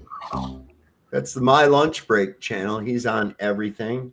Every platform that there is. YouTube, My Lunch Break. I'll give you the link to this. Let's see, I'm going to put that down here in the chat for everybody. Go over there and follow. He's got some great material. I urge everybody, to get a gander at it, because it's definitely some interesting stuff. That's interesting that those tales are, written actually in documents, that it was said to be built with the help of angels. And it's not just in one place. And also the fact that they're knocking these hands and shit off of statues. What's up with that, right?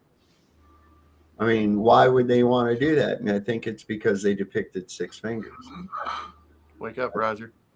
Roger, are you sleeping, buddy? Yo, Raj. I'm here, dude. Don't worry about it. It sounded like somebody was fucking snoring or some shit, man. Could happen. Yeah, it happens. I know. You guys had a CPAP machine on.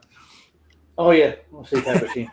What, Paul? Let me see. Where's Paul at? Paul asked me a question here. We gotta find it. Do you need permission to do such a live? What, like a live stream like this? No, not really. No. If you have a channel.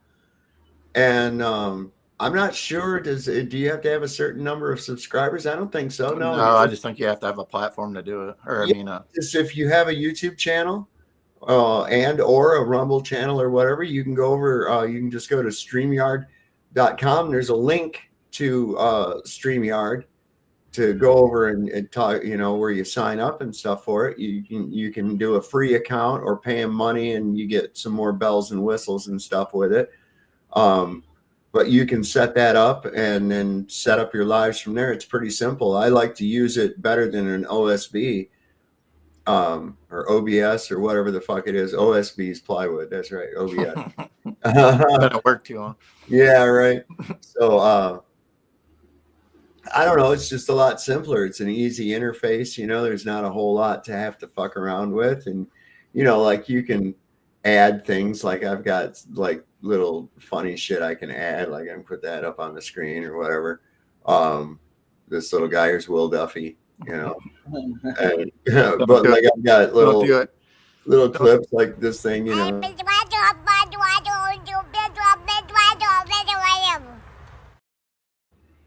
little shit like that, because sometimes people get to arguing and whatever, and I want to shut everybody up. I'll just wait for me. Ain't that pretty? Let me see here. Just a second. Heron Song sent a link over. It's just a minute long. It's about the let's see, now I got you over on, I'm open on 2 pages now. Let me go over here to bring this on this side. Yeah, and I can cut that. And then we're saving up some stuff. And I thought something cool that we could do here in a minute is I'm going to pull up my town on Google Earth, and let's look at the courthouse there. It'd be pretty interesting too, because I'll show you it's the same thing. It's that same damn thing every time. Does it have a clock tower on it? I don't think it's a clock on there anymore, or if there ever was one, I'm not sure. We have a really interesting little town. It's pretty cool. We'll walk through it. Oh wait, I've got this muted. Uno momento. So this is Freemasons using this mercury tool to treat bath water. Huh? This object was owned by a relative in the 1950s. It features mercury inside a glass globe and a hollow handle with no electrical or mechanical components.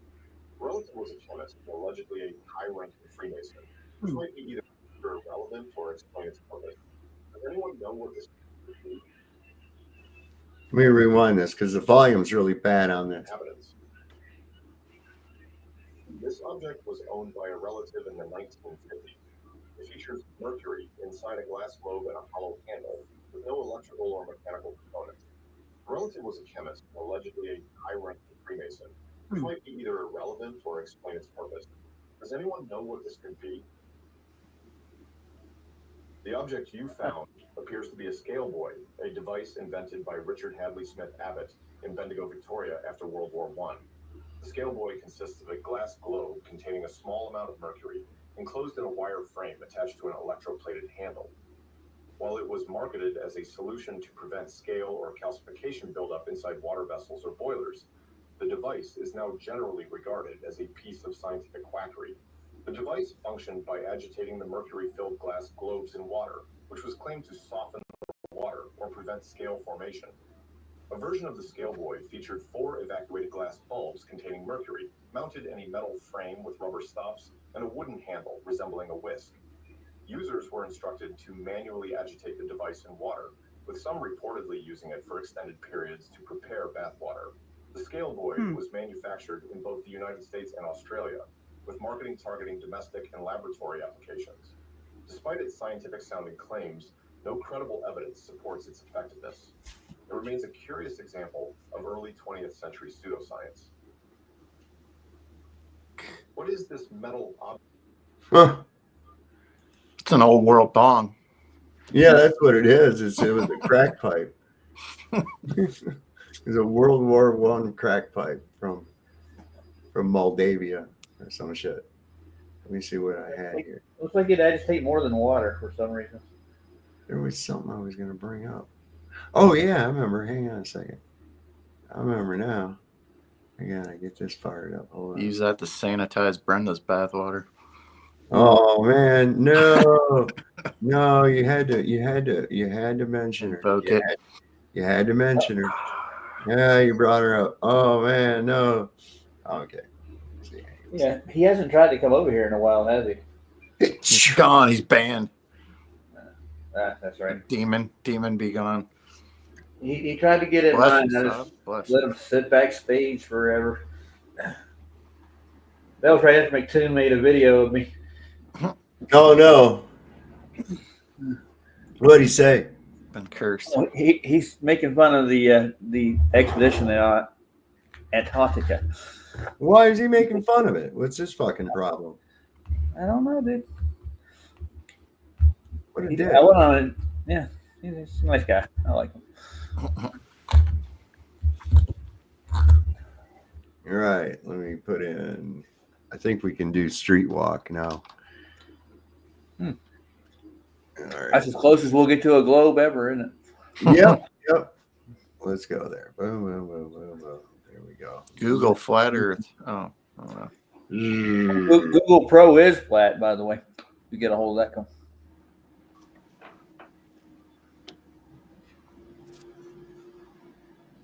Oh my god, I feel like I'm right there. All right, let me see here. There's our firehouse, Circle Street. There's Cave. Wait a second, I gotta get Urkel Street oriented here. A what? Urkel Street? Is that what you said? Zirkle. Urkel. Okay, I think that Urkel. All right, hang on a second. Where am I at here?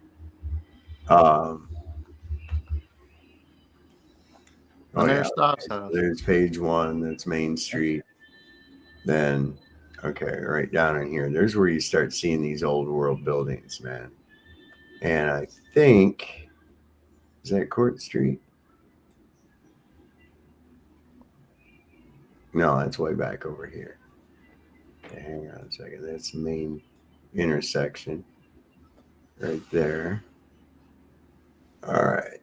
So we want to go up the road a little bit. Oh, no, I'm going the wrong way. My bad. And that looks like 5 points. Train station. Just saying. There's the train station. Courthouse should be right here. It doesn't pop up. Usually they like pop up a little pin on it. Yeah, a little pin on it or something. Yeah, they're trying to hide from everybody here. Hang on one second. What the hell is that? Never knew that was there. It's amazing what you can find on Google Earth. Oh yeah, okay, that's long. All right, I know where I'm at here now. Okay, all right. So it's Mason Hall right there. Where? Yeah, I know. That's actually down here in town a little bit. Let me go down here on street level. We got the Scottish Rite Cathedral, and that place is pretty cool. I need to go take some pictures of that. Let's see. So we gotta go Oxville Street. There's not a lot of old world structure up here in Denver. There's a lot of newer ones. There's a lot of it's like 60s and 70s at the latest. It's all around you. Now you see how this is? Look at this. Yeah, how it's built on a slant there. Yeah.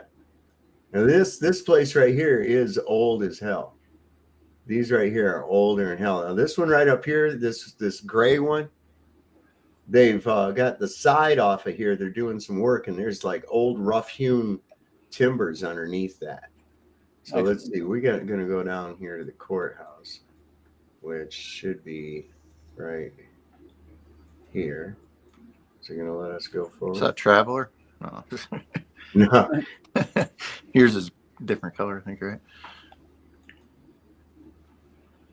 Now this should Don't play in traffic, Sob. Come on. All right. So let's see. Tesla. Up here to the top of the hill, I think.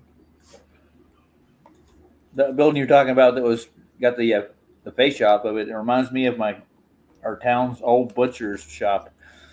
It was called Mill Nippers. It was in Lowell, North Carolina. Beautiful little town. This is downtown Luray, Virginia. I want to see. I think we're at Court Street, aren't we? Let me get Edward Jones.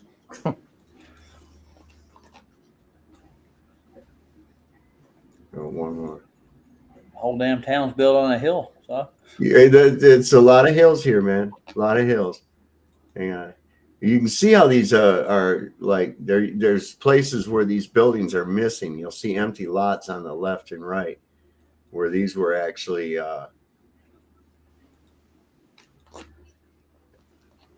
see how this is. These you can tell by the foundation. See this place over here on the left? And look how close these are. Look at the doors. See how low the doors look? They're like right almost at street level. Mm-hmm. Because there's more underneath. Yeah, that's what I was going to say. I'm surprised there's no like blocked out windows. Usually like they'll have a blocked out windows or they'll even be there like underneath the street level there. The first person ever subscribed to look for these things was Like Autodidactic. To the left there. Like this. Campbell in Australia started doing this is the old Luray Hotel right here. Hmm. Look at that place. That's pretty. And here's what you'll see. Let me get back around in front of it real quick. Okay. You see this here? Mm-hmm. This That's here. Yeah. Right. And look how it slopes up. Whoop, whoop, whoop. To here. Yeah. Like why would they do that? Right, Yeah. right. Now this is Court Street here. Court Street. Nice. Yeah, that's where the court. See that little tower up there? Mm. That's the Page County Courthouse. We're gonna get up there. I'd like to go to like a town like Savannah and go search there. They got some old buildings, dude. No, we want to go this way. Chicago's full of them. That place is packed full of old world history. I remember I lived there when I was a kid. We had a place that it was a 6-bedroom house that had like fireplaces in each room. Old building. Like the Tribune building, the newspaper. That place is old world. There's our court. It's all around. That's our courthouse. That's the Page County Courthouse. Looks kind of white.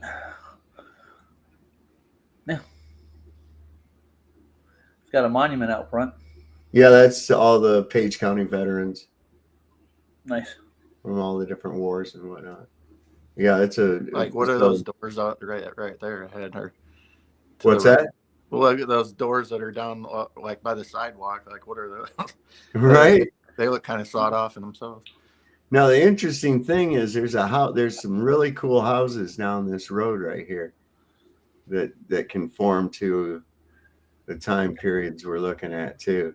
Yeah. Once you find one, you just have to look around. There's more right there. I could say within 2 blocks, I don't have any old buildings where I'm at. Now, see how look at the level at where these houses are sitting at. See how they're kind of like down in almost like in a hole.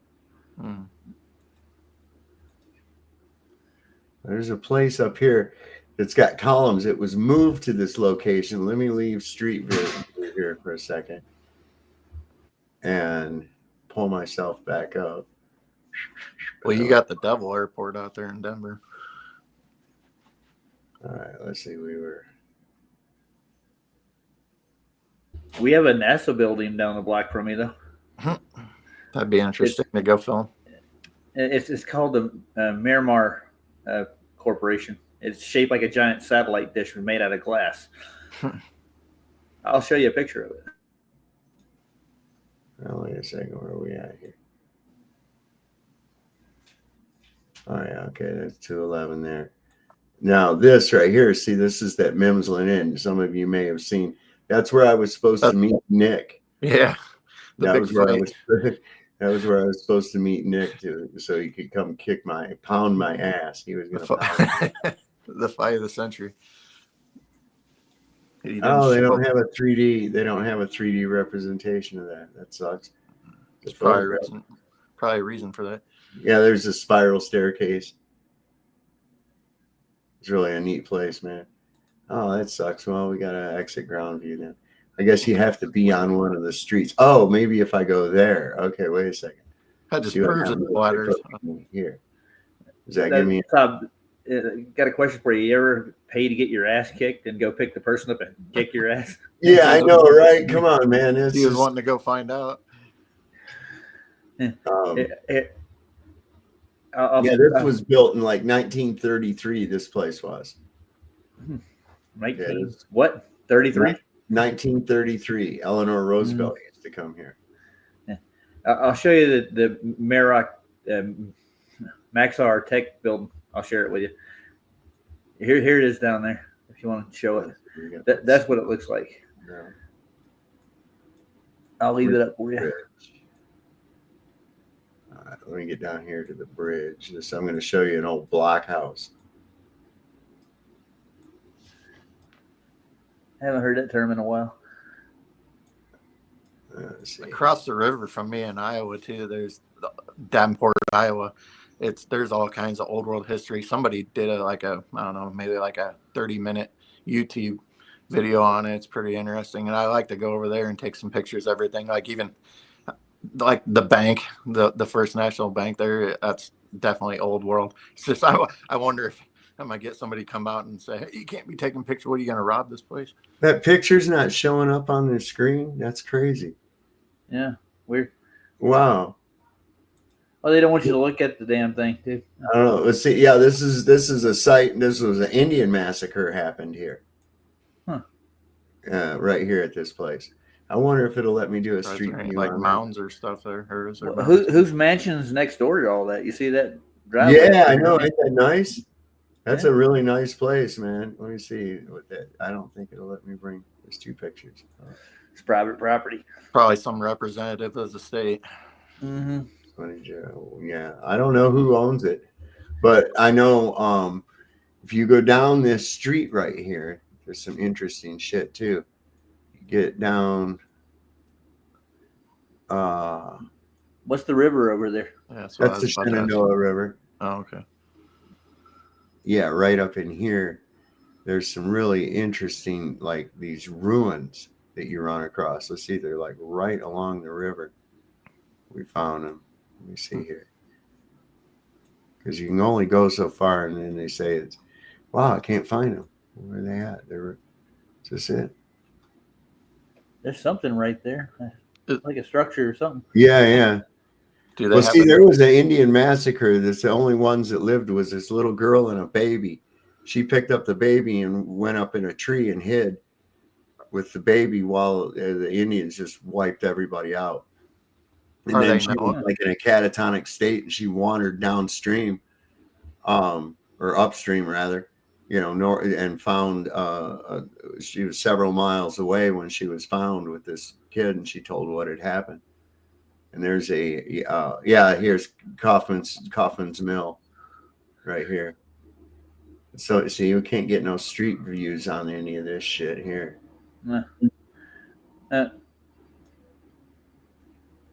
That's Luray there too.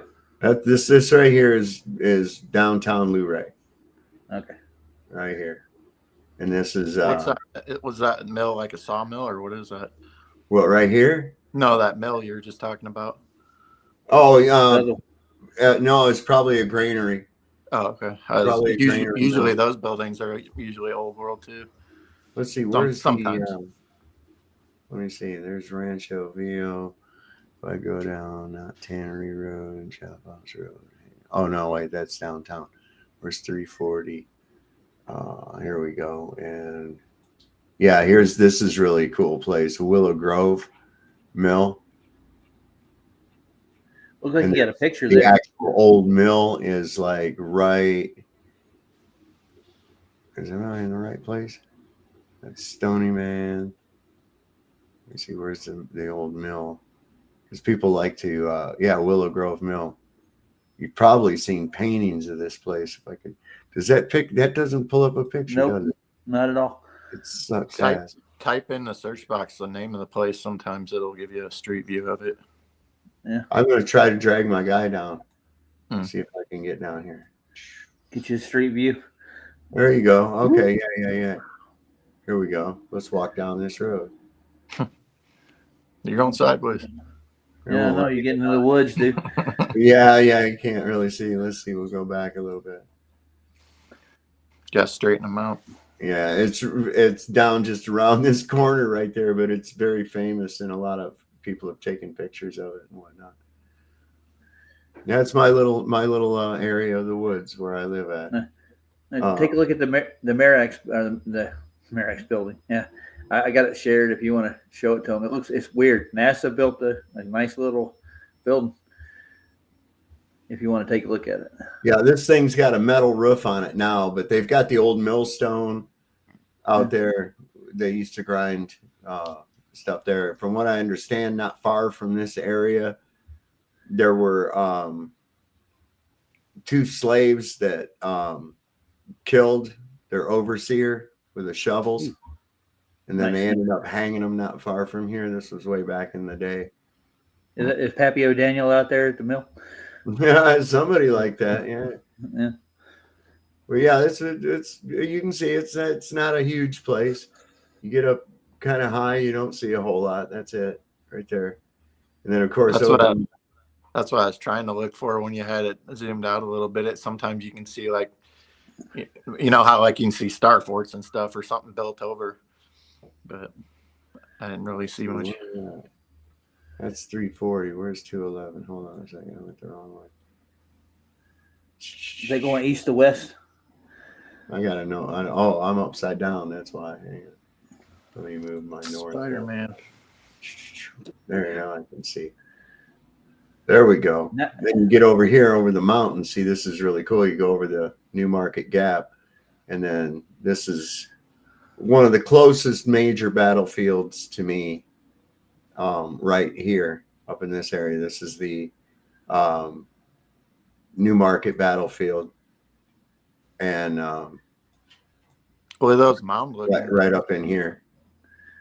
They were cutting people's limbs off with saws in that field. No, actually, where they were doing that was at a field hospital, mostly over just off the highway here, at where the highway's at now, because they put up a restaurant when they were building this restaurant called the Johnny Appleseed. They had to halt construction because they found bones, human bones, and they determined that's where they buried all the amputations at. Nice, right? Good place to put a restaurant, man. I'm telling you. Yeah, this was actually, this battle was fought with the help of the VMI cadets, Virginia Military Institute, down in Lexington, and they were reluctantly put into the field of battle to fill a hole right here at this line. Okay, and they were right here. And up here, there was a Union battery where this little marker's at, right? Okay. And what these guys did is they charged forward. These kids, they were kids, like 14, 15, 16 years old. And they charged forwards. They broke ranks and charged forward and ran the personnel off of this battery and stole the guns. Turned them around and started using them on the enemy, started firing on this battery position right here. So it was pretty interesting. It was the last decisive victory of the Confederacy, 1864, May 15th, I'm wanting to say. Don't the states still have the right to secede from the Union still? Yeah, they never changed that. Good. They never changed that. But, because Texas was talking about it here not long ago. There's states talking about seceding from the Union as well. Oregon's talking about becoming Greater Idaho. Hey, Saab, put the I can't say the word Marax. Put that. I got it. I see it. There you go. That's the NASA building down the road for me. It's like you can see it from the house. That's ugly as hell, but nobody's ever there. They have you see what's in the parking lot. That's a full capacity of what, and behind there is a huge warehouse they got, and it's made. What do they do? Satellites. So, make them, or they what? Make them, or yeah, they make parts for them. Yeah, it's Ball and the Mason Jar Company. They own it. So. Oh no shit! Really? Yeah. Ball Mason Jar. Hold on. Ball Mason Jar Company owns a building in a place where they make fucking satellites. Yep. No lie, dude. I wish I could say it was. Here, I'll show you more of it. Let's see. It's probably one of those places that the USAID is funneling money into. Yeah. This is an older picture. It's just Colorado. Yeah. Jeez. I just wonder why. Kind of weird looking, isn't it? I'd hate to be the window washer. I bet you they get good TV reception, right? There's technologies right there. Maxar Technologies. Yeah. Owned by Ball. Yeah. They're unloading their products there. I guess I don't have no idea what's in the box. Those are their new death ray packages. Yeah. There's some of their product here. The satellite. See. Wow. I know. Pretty strange. You ever tried to go inside? Nope. Why not? It's usually locked up. There's nobody there hardly. Or something. Huh. I drive right past it every day. I'm going to go past it here in the next couple of hours. And there it is in space. Oh, and that's where they go to. Oh, there it is. That's the actual picture of one in space. Holy shit. Come on, yo. Yeah, see the blue lasers coming out of it. That just says it's real. Yeah. This is pretty crazy. Did you know that the symbol for the Dodge used to be a 6-pointed star? No, I didn't know that. What it looks like? I'll show you. Yeah. Yeah, I'll go stop sharing this thing. Check this out. And I mean, like this one. In 1919, Ford wanted to use extra profits to raise employee wages and employ more people. Dodge sued them, saying a corporation's only responsibility is to increase shareholder value. This set the precedent for current U.S. corporate law. They even provide a source. And what is up with this logo? So just to clarify, one company says, hey, I'm going to pay my employees better because that's the right thing to do. Then a different company, their competitor, objection, Your Honor, objection, illegal. Yeah, a really good habit to get in is to just take 10 seconds to Google it. And in this case, they provided a source, but you can just like take a series of keywords in order from whatever you're looking for. And that's usually a good way to find it. And first, I got to find this Dodge logo. Is this real? I've never seen it before, personally. I have an old Dodge car. Dodge Brothers used a logo that resembled the Star of David, featuring two interlocking triangles representing the unity and brotherhood of the Dodge brothers, John Francis Dodge and Horace Eldon Dodge, who were not Jewish. So it was first used in 1914, discontinued in 1938. Whole articles about it. What? Yeah, there it is. Everyone who's wondering who put up the money to help them found Dodge Motor Company. I wonder. That's quite the coincidence. If you know your history of Henry Ford, they specifically addressed this. One popular belief was that the symbol was chosen to anger their competitor, Henry Ford, a notorious anti-Semite, but the Dodge brothers insist that's not what it was. It was just a coincidence. But anyways, then just type in the information you're looking for. In 1919, Dodge sued Ford over raising employee wages, and voila. There's the Wikipedia article. Holy shit. Michigan Supreme Court held that Henry Ford had to operate the Ford Motor Company in the interests of its shareholders rather than in a manner for the benefit of his employees or customers. It is often taught as affirming the principle of shareholder primacy in corporate America. As of 2022, in Delaware, the jurisdiction where over half of all U.S. public companies are domiciled, shareholder primacy is still upheld. So yes, you are reading that right. Pfizer is legally obligated to do anything that will increase their shareholder value, even if it comes at the expense of your health, your happiness, your finances, your medical care. The same is true for General Mills with your cereal. The same is true for every public corporation in America. That is why you should support family and founder-owned businesses. Because if you're a public corporation, you only answer to shareholders and you are legally bound to answer to shareholders. And the biggest shareholder of every public corporation, Vanguard, BlackRock, State Street, which is actually just Vanguard and BlackRock because BlackRock owns State Street. And you can probably follow the rabbit hole from there. I'm not going to say anymore. But in other news, there are some crazy stories developing in the crypto world, and we're going to be breaking it all down tonight on the Maha podcast, live on X at 9 p.m. Eastern. You can catch it on my profile or on the Club Maha X profile. Like the Melania coin, like the president of Argentina rug pulling his entire country on a fake crypto coin, and a whole bunch more. And we're going to be breaking down the news, but we're also going to be having like a real deep, like heart discussion about what's the... You're muted, Sop. Anyway, that's all he had on that about the shit. Wait till he finds out about the Ford symbol. Yeah.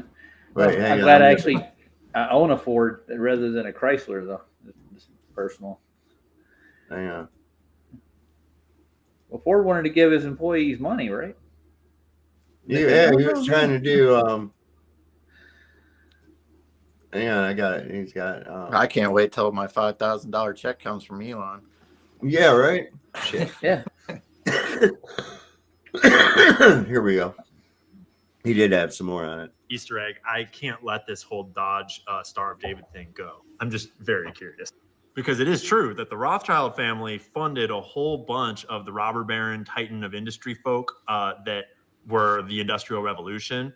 So did the Rothschilds fund the founding of Dodge Motor Company? AI says no, the Rothschilds did not fund the founding of Dodge Motor Company.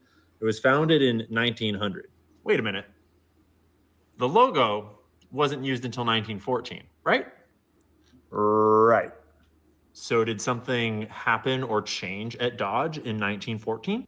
Did Dodge expand in 1914? Yes. The Dodge brothers decided to manufacture their own cars after supplying parts to Ford. They incorporated Dodge Brothers on July 17th, 1914, with a capitalization of $5 million in common stock. Now listen, I don't know what that means. And I don't know if they had any help going public with their company or any funding, turning their repair shop into one of America's foremost car companies. If any of you guys have any links, please let me know down below. But that's just a really interesting coincidence. That's very strange. Like, out of all the logos and out of all the symbols, out of every graphic that you could pick, you just so happen to pick a Star of David to counter the American car industry being absolutely just dominated by Henry Ford. Really? Yeah, I don't know. Well, the thing is about that symbol, that it's an occultist symbol. It's an occult doesn't necessarily mean evil, okay? It just means hidden. And it's really not really all that hidden. It's you can look at it, it's the comic. Okay, so the right side up isosceles triangle is the representation of masculinity, whereas the inversion of that is the feminine, the chalice, the phallus and the chalice. Okay, and when they're combined together, it shows unity. It's sacred geometry, and it's all dependent upon the intent that's behind it. You understand? And the intent behind it. So it can be, it's a sacred symbol, but it's non-definitive of what the intent behind it is. You understand? Yep. You ever see a meme? It's sort of like with what we call the swastika or the bended cross, right? That's a sacred symbol too. Does it mean Nazis? No, not by any means whatsoever. Just because they used that symbol does not mean it was theirs and that it embraced their ideology at all. It's actually a symbol of prosperity. So, you know, people have got shit backwards. They don't really think about what stuff really is. Yeah. We see that star and automatically it means Jew to us or Zionist or whatever else. And in this day and age, yeah, you'd be likely right, because people are ignorant to what the sacred geometry, to what it actually means. It just, they think it's a logo of a club, which it's become, you know, just like the bended cross or the swastika. The symbol for prosperity is now associated with fictitious tales of terror. You know, it's crazy. More fake history. That's what they do. They hijack symbols too and invert them to demonize people. Oh, we were talking about Fort Knox going to get audited. It's flooding and shit there now. Yeah, I know. I saw that the weather just happens to. I was wondering that when they're going to use their weather modification. Dig this.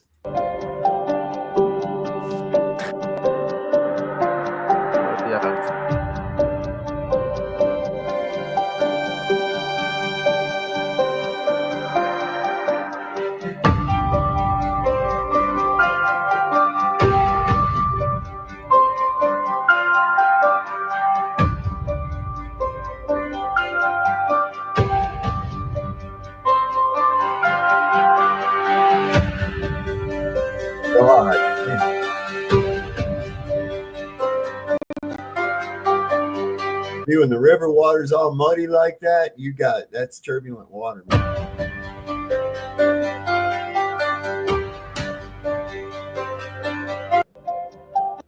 We get a hard rain or flooding, the Shenandoah River looks like a mud puddle. It looks like a mud puddle. Any other time when it's just normally flowing, it's like a regular river. But man, after there's a heavy storm or some shit like that, brown as hell. Brown as hell. And then up in Detroit, I guess it flooded and then froze. I think I have something about that on here. We had a water main break the other night, and it was cold as hell. It was in the negatives. Those guys had to have been sucking out there. Let me see, where is that? I had a video of that. I gotta find it. So what are they trying to say? Like they can't fly in there with a helicopter to Fort Knox or what? Driving to Yeah, I know, right? I don't know. They just whatever they can to throw in a monkey wrench or, you know. Is this it? On Yeah, military base. Right. Check this out. This was in Detroit. It flooded and then it froze. This is terrible. Man.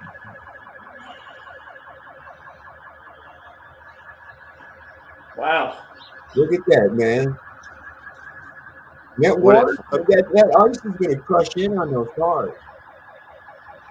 You know, it freezes it, pushes in. That's why people take the boats out of the water in the wintertime, man. What flood? Like, is there a body of water by there? I don't know where the second flood. That's up halfway up the door of these cars and shit. Look at that.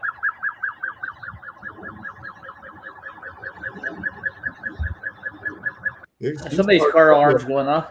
Yeah. Yes, car alarms going off, probably from the shit squeezing in on their cars, man. That's fucking terrible, man. Hope you got insurance. You'd imagine, man. You'd hope that it got insurance. It was an act of God. Earthquakes in Taiwan. They had like these 7-point or higher earthquakes going on in Taiwan. Who'd I lose? Probably Matt. Matt. Bitch. Matt Press took off. He ran. Ran like a bitch. What's up? Look at that. Stop, drop, and roll. They ain't gonna help you.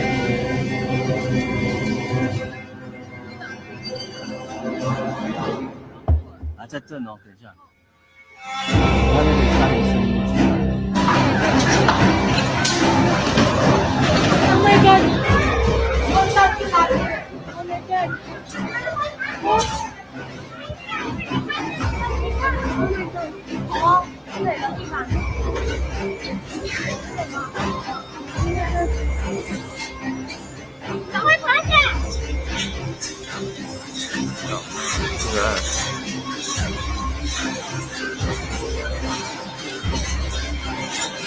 I can only imagine being somebody was up there. Forget that.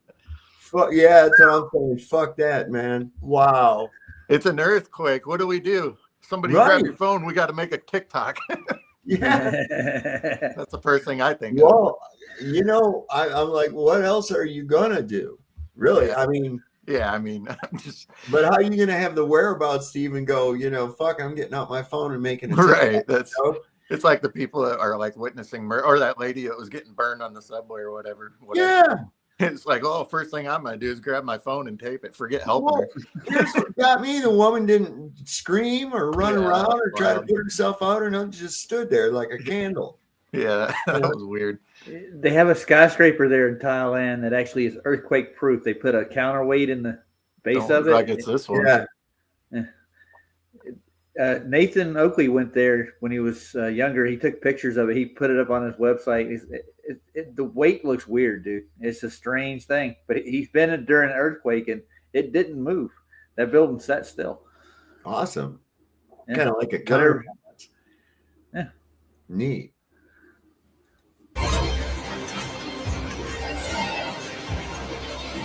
Yeah.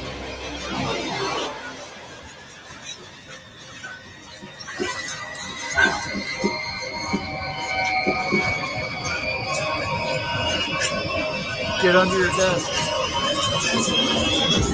Whoa.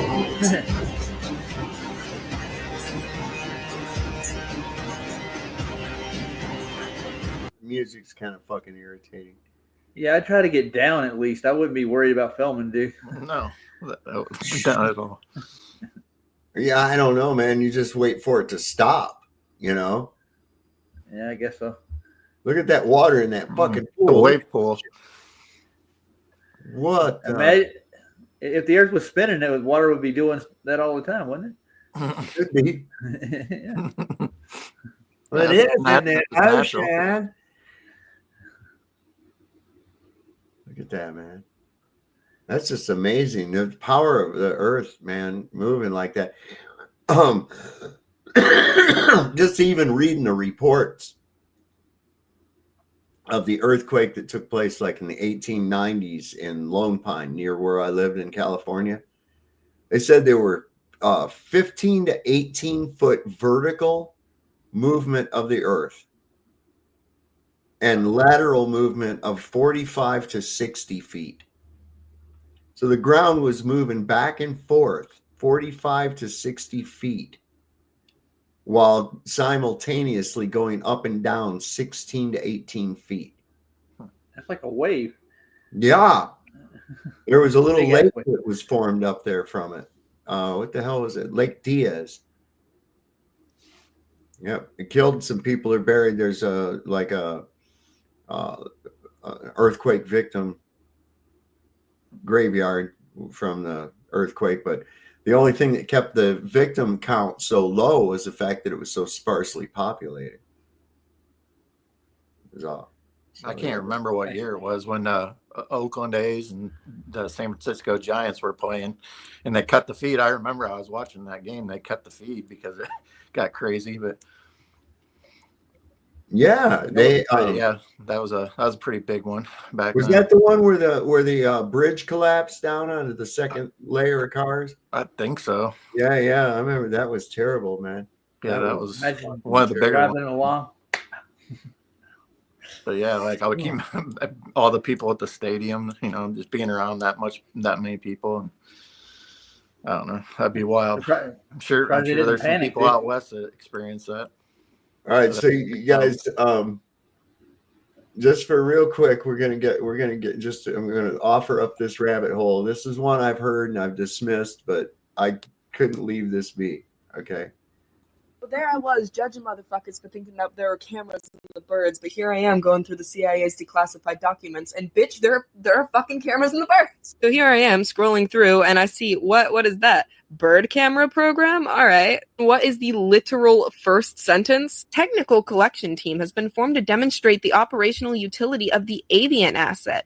As a part of this effort, a new bird camera has been designed, which weighs less than the old one, and which uses a 16 millimeter film with motion compensation instead of the 9 millimeter size. So we were doing this like way back in the day in 1976 when we were still using film. And so I continue scrolling down, and they continued this. This was something they updated multiple times and continued to fund. Just in 1976, or from when I can find these documents, they funded almost $1 million into this program.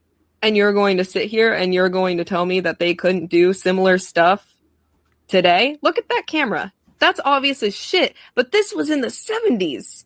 And I'll leave you with something else that might give you some spooks. This article in Redacted is factually reliable and presents a reasonable picture of some aspects of the field of electrical brain stimulation from the layman's point of view. After our experiments at the Redacted had demonstrated the practical feasibility of electrical brain stimulation as a guidance technique. And that would be all well and good until you scroll down to the bottom of this last page. We feel we are close to having debugged a prototype system whereby dogs can be guided along specific courses through land areas out of sight and at some distance from the operator. The purpose being to completely redacted.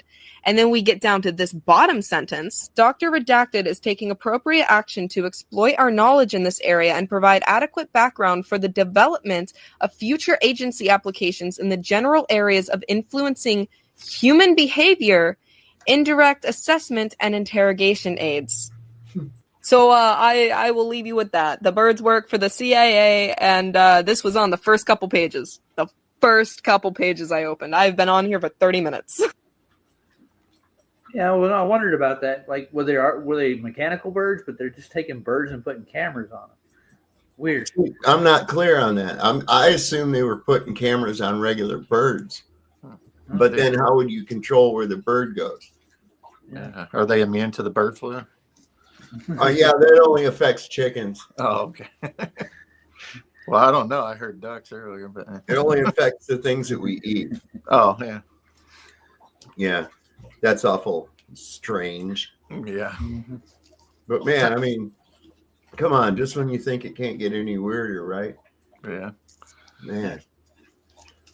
I'm eating racist Reese's cups. They're white chocolate. White. Oh, man, it's blasphemous. Cut the stream. Yeah. Are you on both Rumble and YouTube right now? Mm-hmm. Yeah. Now, do you like those better than the regular ones? What's that now? Now, do you like those better than the regular Reese's? Or do you not have a preference? I like them both, so you know. Okay, that's the way to be. You should like. I mean, I like that. You know, it's like I'm not binary. Here's another thing coming to this too. This was I don't know, the railroads being, I don't know, not built but dug out. Have you heard about that? I mean, have you looked down that rabbit hole? I mean, with all this old world stuff, I wouldn't put it past it. Yeah, a couple of channels did a couple of series on that. They found the railroads, they dug them out of the ground and then reopened them. The crystal palaces and all the rest of that stuff. Well, what do you think? I mean, it's pretty evident that we didn't really build any of this shit. I mean, come on, we would have gotten even better and still build the same kind of shit because that stuff was cool. It was built to last. It was, you know. Well, if they didn't burn it all down, it would sure didn't improve the technology of it. Damn arsonists, they're everywhere. I know, bastards. I like to say that. Nice. You bastard. Make one that didn't what go. We have here lies. You see this right here? This is an illustration of them building a railroad. Because for some reason, we actually fell for it. We actually thought some guys out in the Midwest in the 1800s getting paid $0.25 a day were strategically laying down even things of wood, putting down metal rails on top, nailing them down, and without a doubt, that was enough to support this structure right here, going all the way across, heavy as it is, with its load. The truth is, they ain't build this shit. Let me show you. First off, do you ever notice every single time you see an old Western movie with them fighting the Indians, right? What is it always about? It is always about the railroad. If you watched any movie, ever just realize it's always about the railroad? Anytime they're trying to show you some settlement, 1800s, you ever just notice they always try and make it about the railroad? And the railroad baron has all this power and, oh, we got to get this railroad done. Oh, we're working on the railroad. That's a psyop. It's a psyop to get it in your head that they're building the railroad. So you start to think they built the railroad. Again, if they're putting it on TV, if they're constantly hammering it into your head, they're lying to you. Take a look at this picture. Nah, they wouldn't do that. What do you see? Shovel. I guess this is supposed to be an image of these guys. I guess supposedly they're building the railroad. Mm-hmm. What do all of them have in their hand? A shovel. Not a tool belt.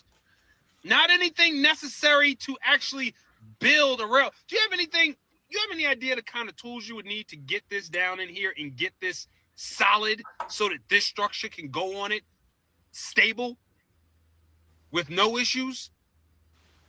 Why do they all have shovels?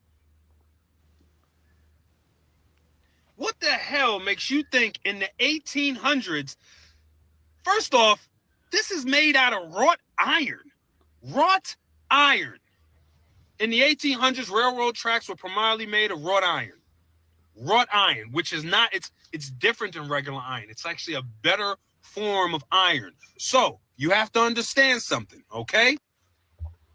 Somehow with horse and buggy, these rail lines, which are heaviest, you would need hundreds of miles of this if this is what you're laying. Where are they getting that from? Who's transporting that for them? Also, Carnegie. Yeah. How are you carrying that? On horse and buggy? How are you cutting this? How are you measuring that? Let's go a step further. How are you measuring this? Look at the symmetry of this. How are you even accomplishing this in the 1800s? Let's not forget, you already know how you act, getting $16 an hour. You don't even give a fuck. But you want to tell me these dudes is out there getting like a quarter a day and they're out there doing great railroad work? Give me a fucking break. The real secret, the Masonic rail barons. They were no different than the guys who made up the lies for the buildings. These quote-unquote rail barons were the ones responsible for digging up the Tartarian rail lines and making it seem as if they were building it. They ain't built. But you know the white NPC always wants you to think he's responsible for building some shit when he ain't built a goddamn thing. And I'm going to show it to you right now, and there's nothing they can do to refute it. That's Roosevelt, ain't it? Now, you and I both know they're not going to tell you the truth.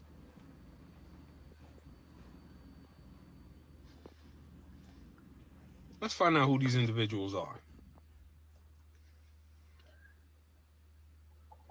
William Henry Vanderbilt. I answered that question, though. It was Vanderbilt.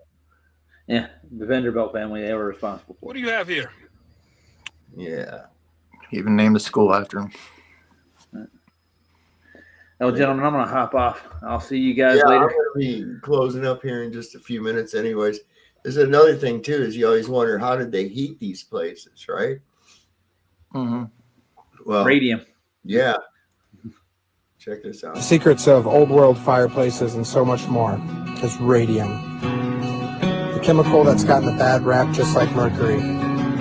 But in our hidden history in the old world, it was used in so many applications, from illumination, heating, and medicine. We even ingested it and used it as hand creams. The uses and benefits were endless. And once the elites came in with their petroleum-based medicines, their addictive medicines, radium just could be a profitable source.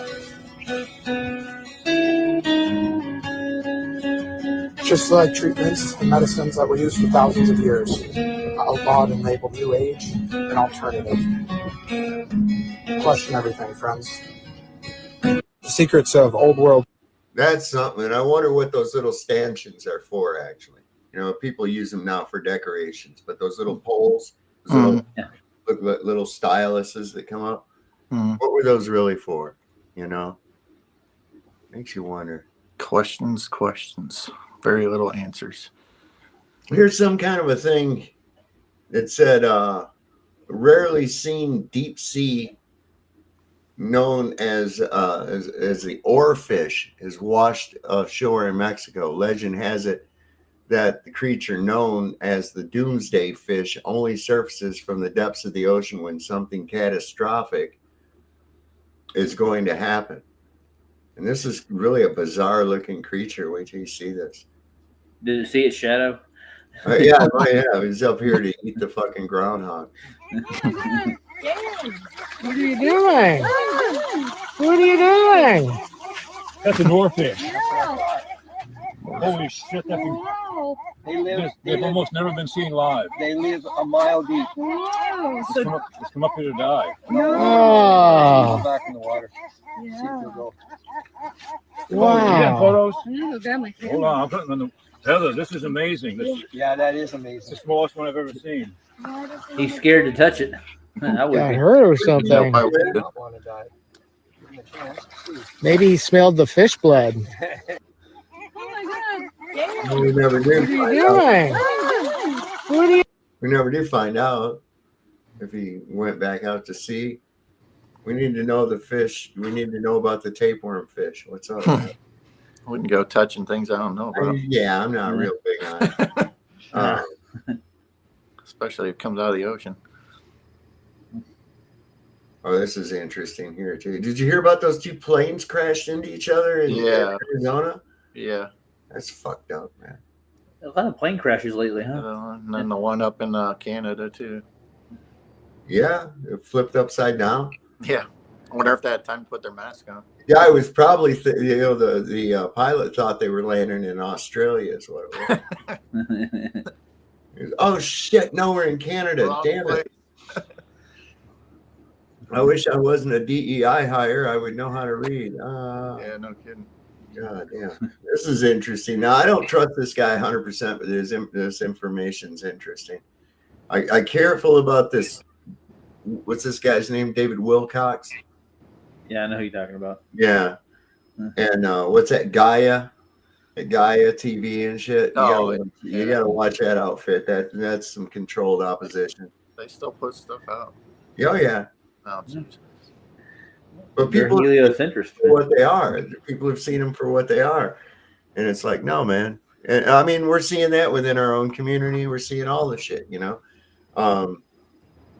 And man, it's still like, I guess somebody told me that Jaron lashed out at me or something on one of his shows here recently. And I'm like, what the fuck did I do to you, man? Yeah, I don't give that guy no more attention. That's all he's looking for. Yep. That might have been what this is all for too. Probably just to grift off all the attention of that whole little experiment. Oh yeah. Like, that ain't no experiment, dude. What are you talking about? Yeah, I know. The final excrement. But yeah, I wouldn't even bother with that guy anymore. Nah, I ain't worried about it. No.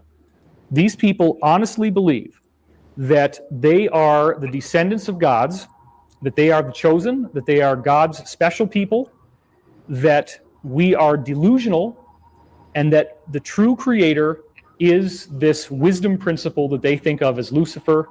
That wisdom principle gave us ancient mystery school teachings, and that the enemy, which they call Adonai, the adversary, which we would call the Christian God, came to try to defeat them.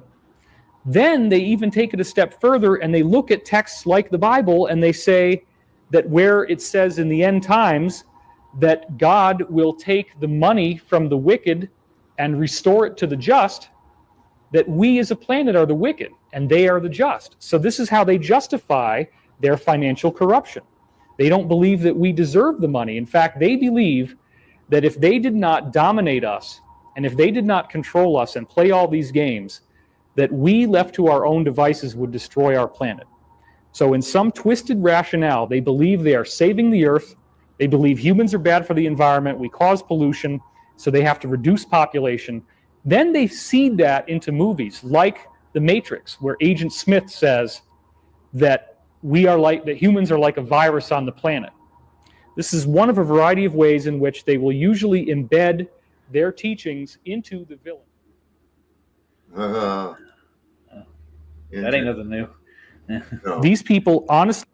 But yeah, they're pretty bad. They're bad. Bad people. Need to do something about them. Yeah, this is pretty bad. Two people dead. They were two small planes then, I guess, huh? Yeah. Single engine. There's a little video on it here. Let me see if I can bring that up. What happened to the tower? Did they tell them where they were?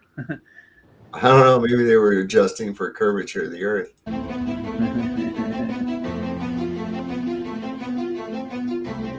There's a lot of smoke, and where there's smoke, there's fire. That's all there is on that shit. That ain't nothing. So what? So I see fires like that around here all the time. Don't mean a plane crash. They just keep happening so much, people forget about all the ones that already happened before it. Like the Philadelphia bomb or the one before that. It's like, oh, well, it's over with now. Let's see. It's all yesterday's news. On to something new. The amount of information that keeps flying at you is crazy. Did you see the Trump-Elon interview with Sean Hannity? No, I didn't. I've seen little clips of it, but I didn't see the interview itself. Here's a little breakdown of it if you want to see real quick. This is pretty funny. I like this guy. Remember Rathbone? Oh.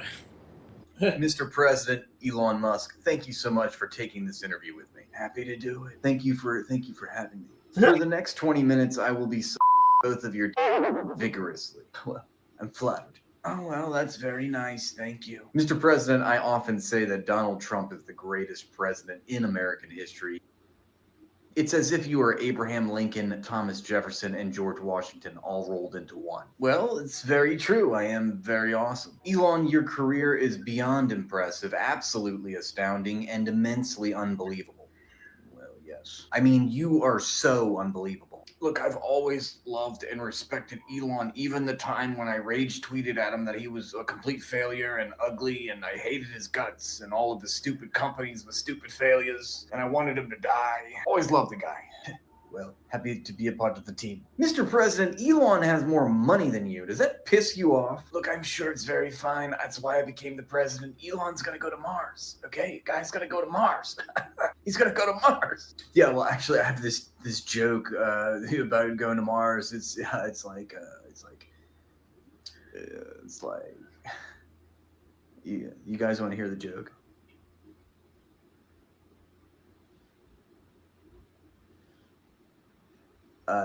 It's really funny. It's really funny. It goes,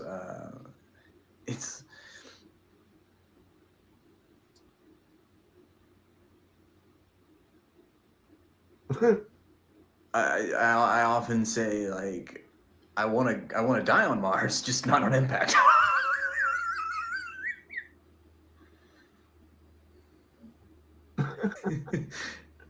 You get it?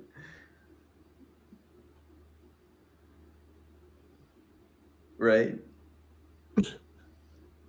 Because, like, I wanna live on Mars for a little bit before I die. It's funny, right? Actually, that would make like a really good tweet. X posting.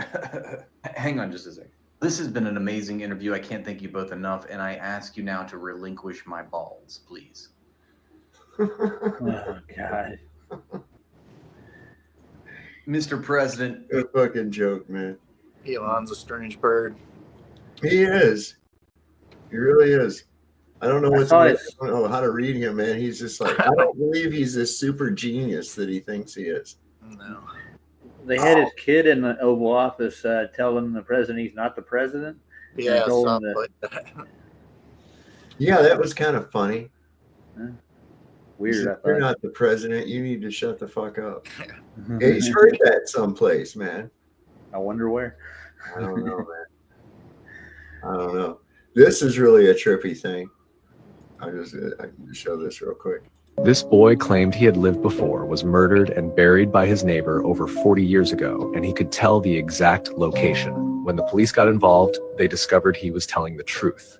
This is Ryan. When he first started speaking, he told his classmates that he had already lived on Earth before. At first, they laughed it off, but he didn't stop. He told his teachers too. The teachers became so concerned that they contacted his parents. His parents had already heard these stories before, but this time, they took them seriously. Ryan claimed that in his past life, he was a 45-year-old man who lived in a small house near the woods next to his neighbor. He worked as a woodcutter selling firewood. But one day he was murdered. His neighbor struck him in the head with an axe. Ryan remembered everything. He described the location of his home, the name of the man who killed him, and even where his body was buried. His parents, curious but skeptical, took him to the place he described.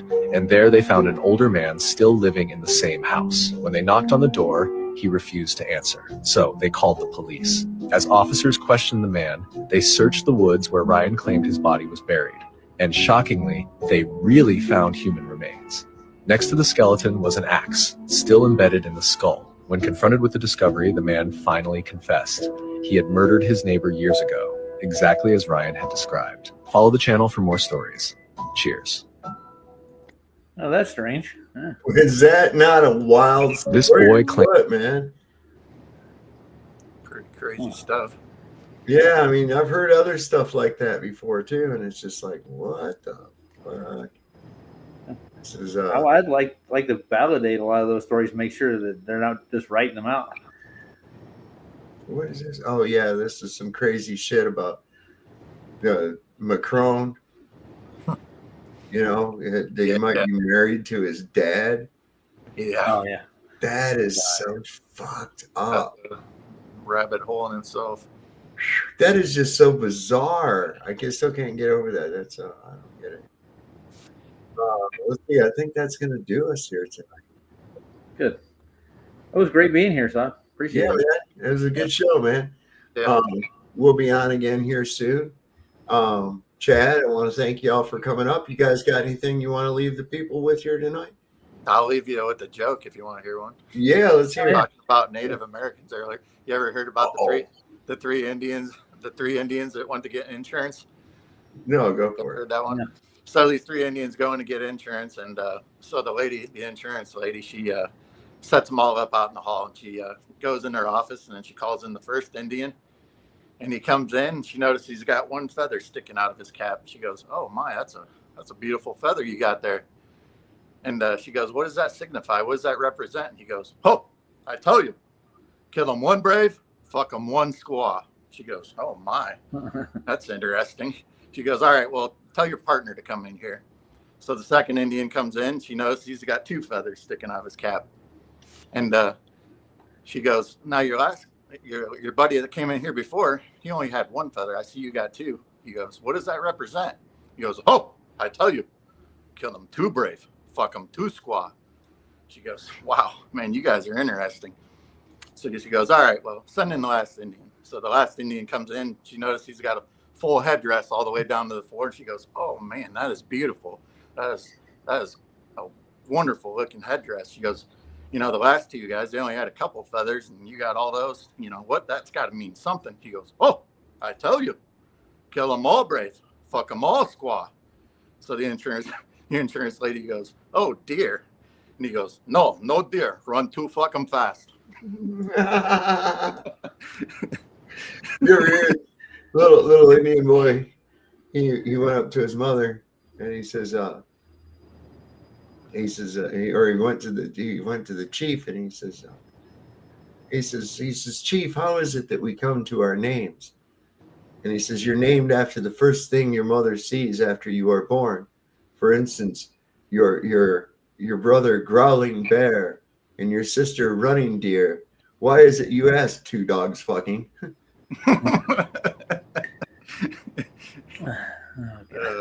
I don't have any jokes like that. Sorry. All right, I got a good one. Then I'll have to get off here. Yeah. Oh, Thanks for having me up, man. All right, here's a good one.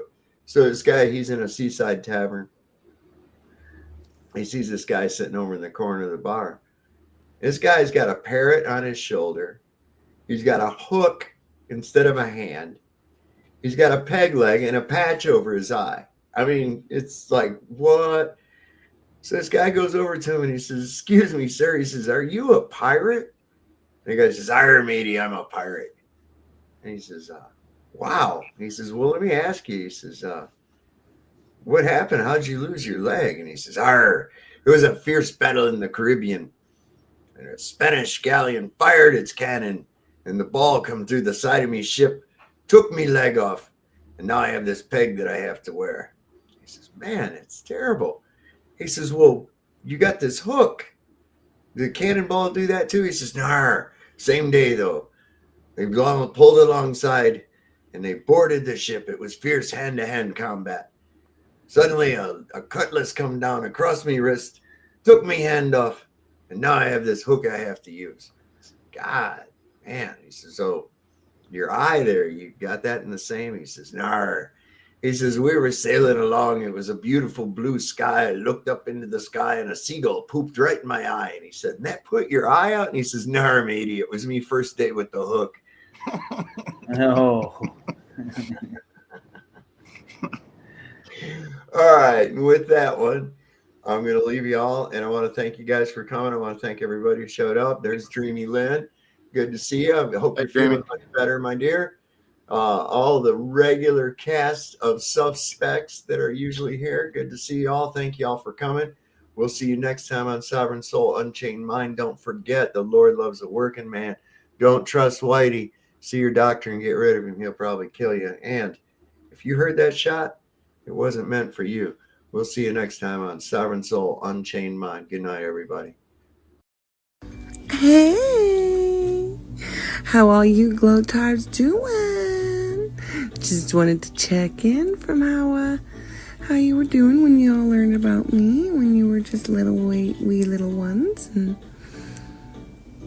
you were too stupid to question anything, and Just wanted to check in to make sure you still believed in me. You still believe in me, right? You better still believe in me. Because if you don't, I'm gonna call you names.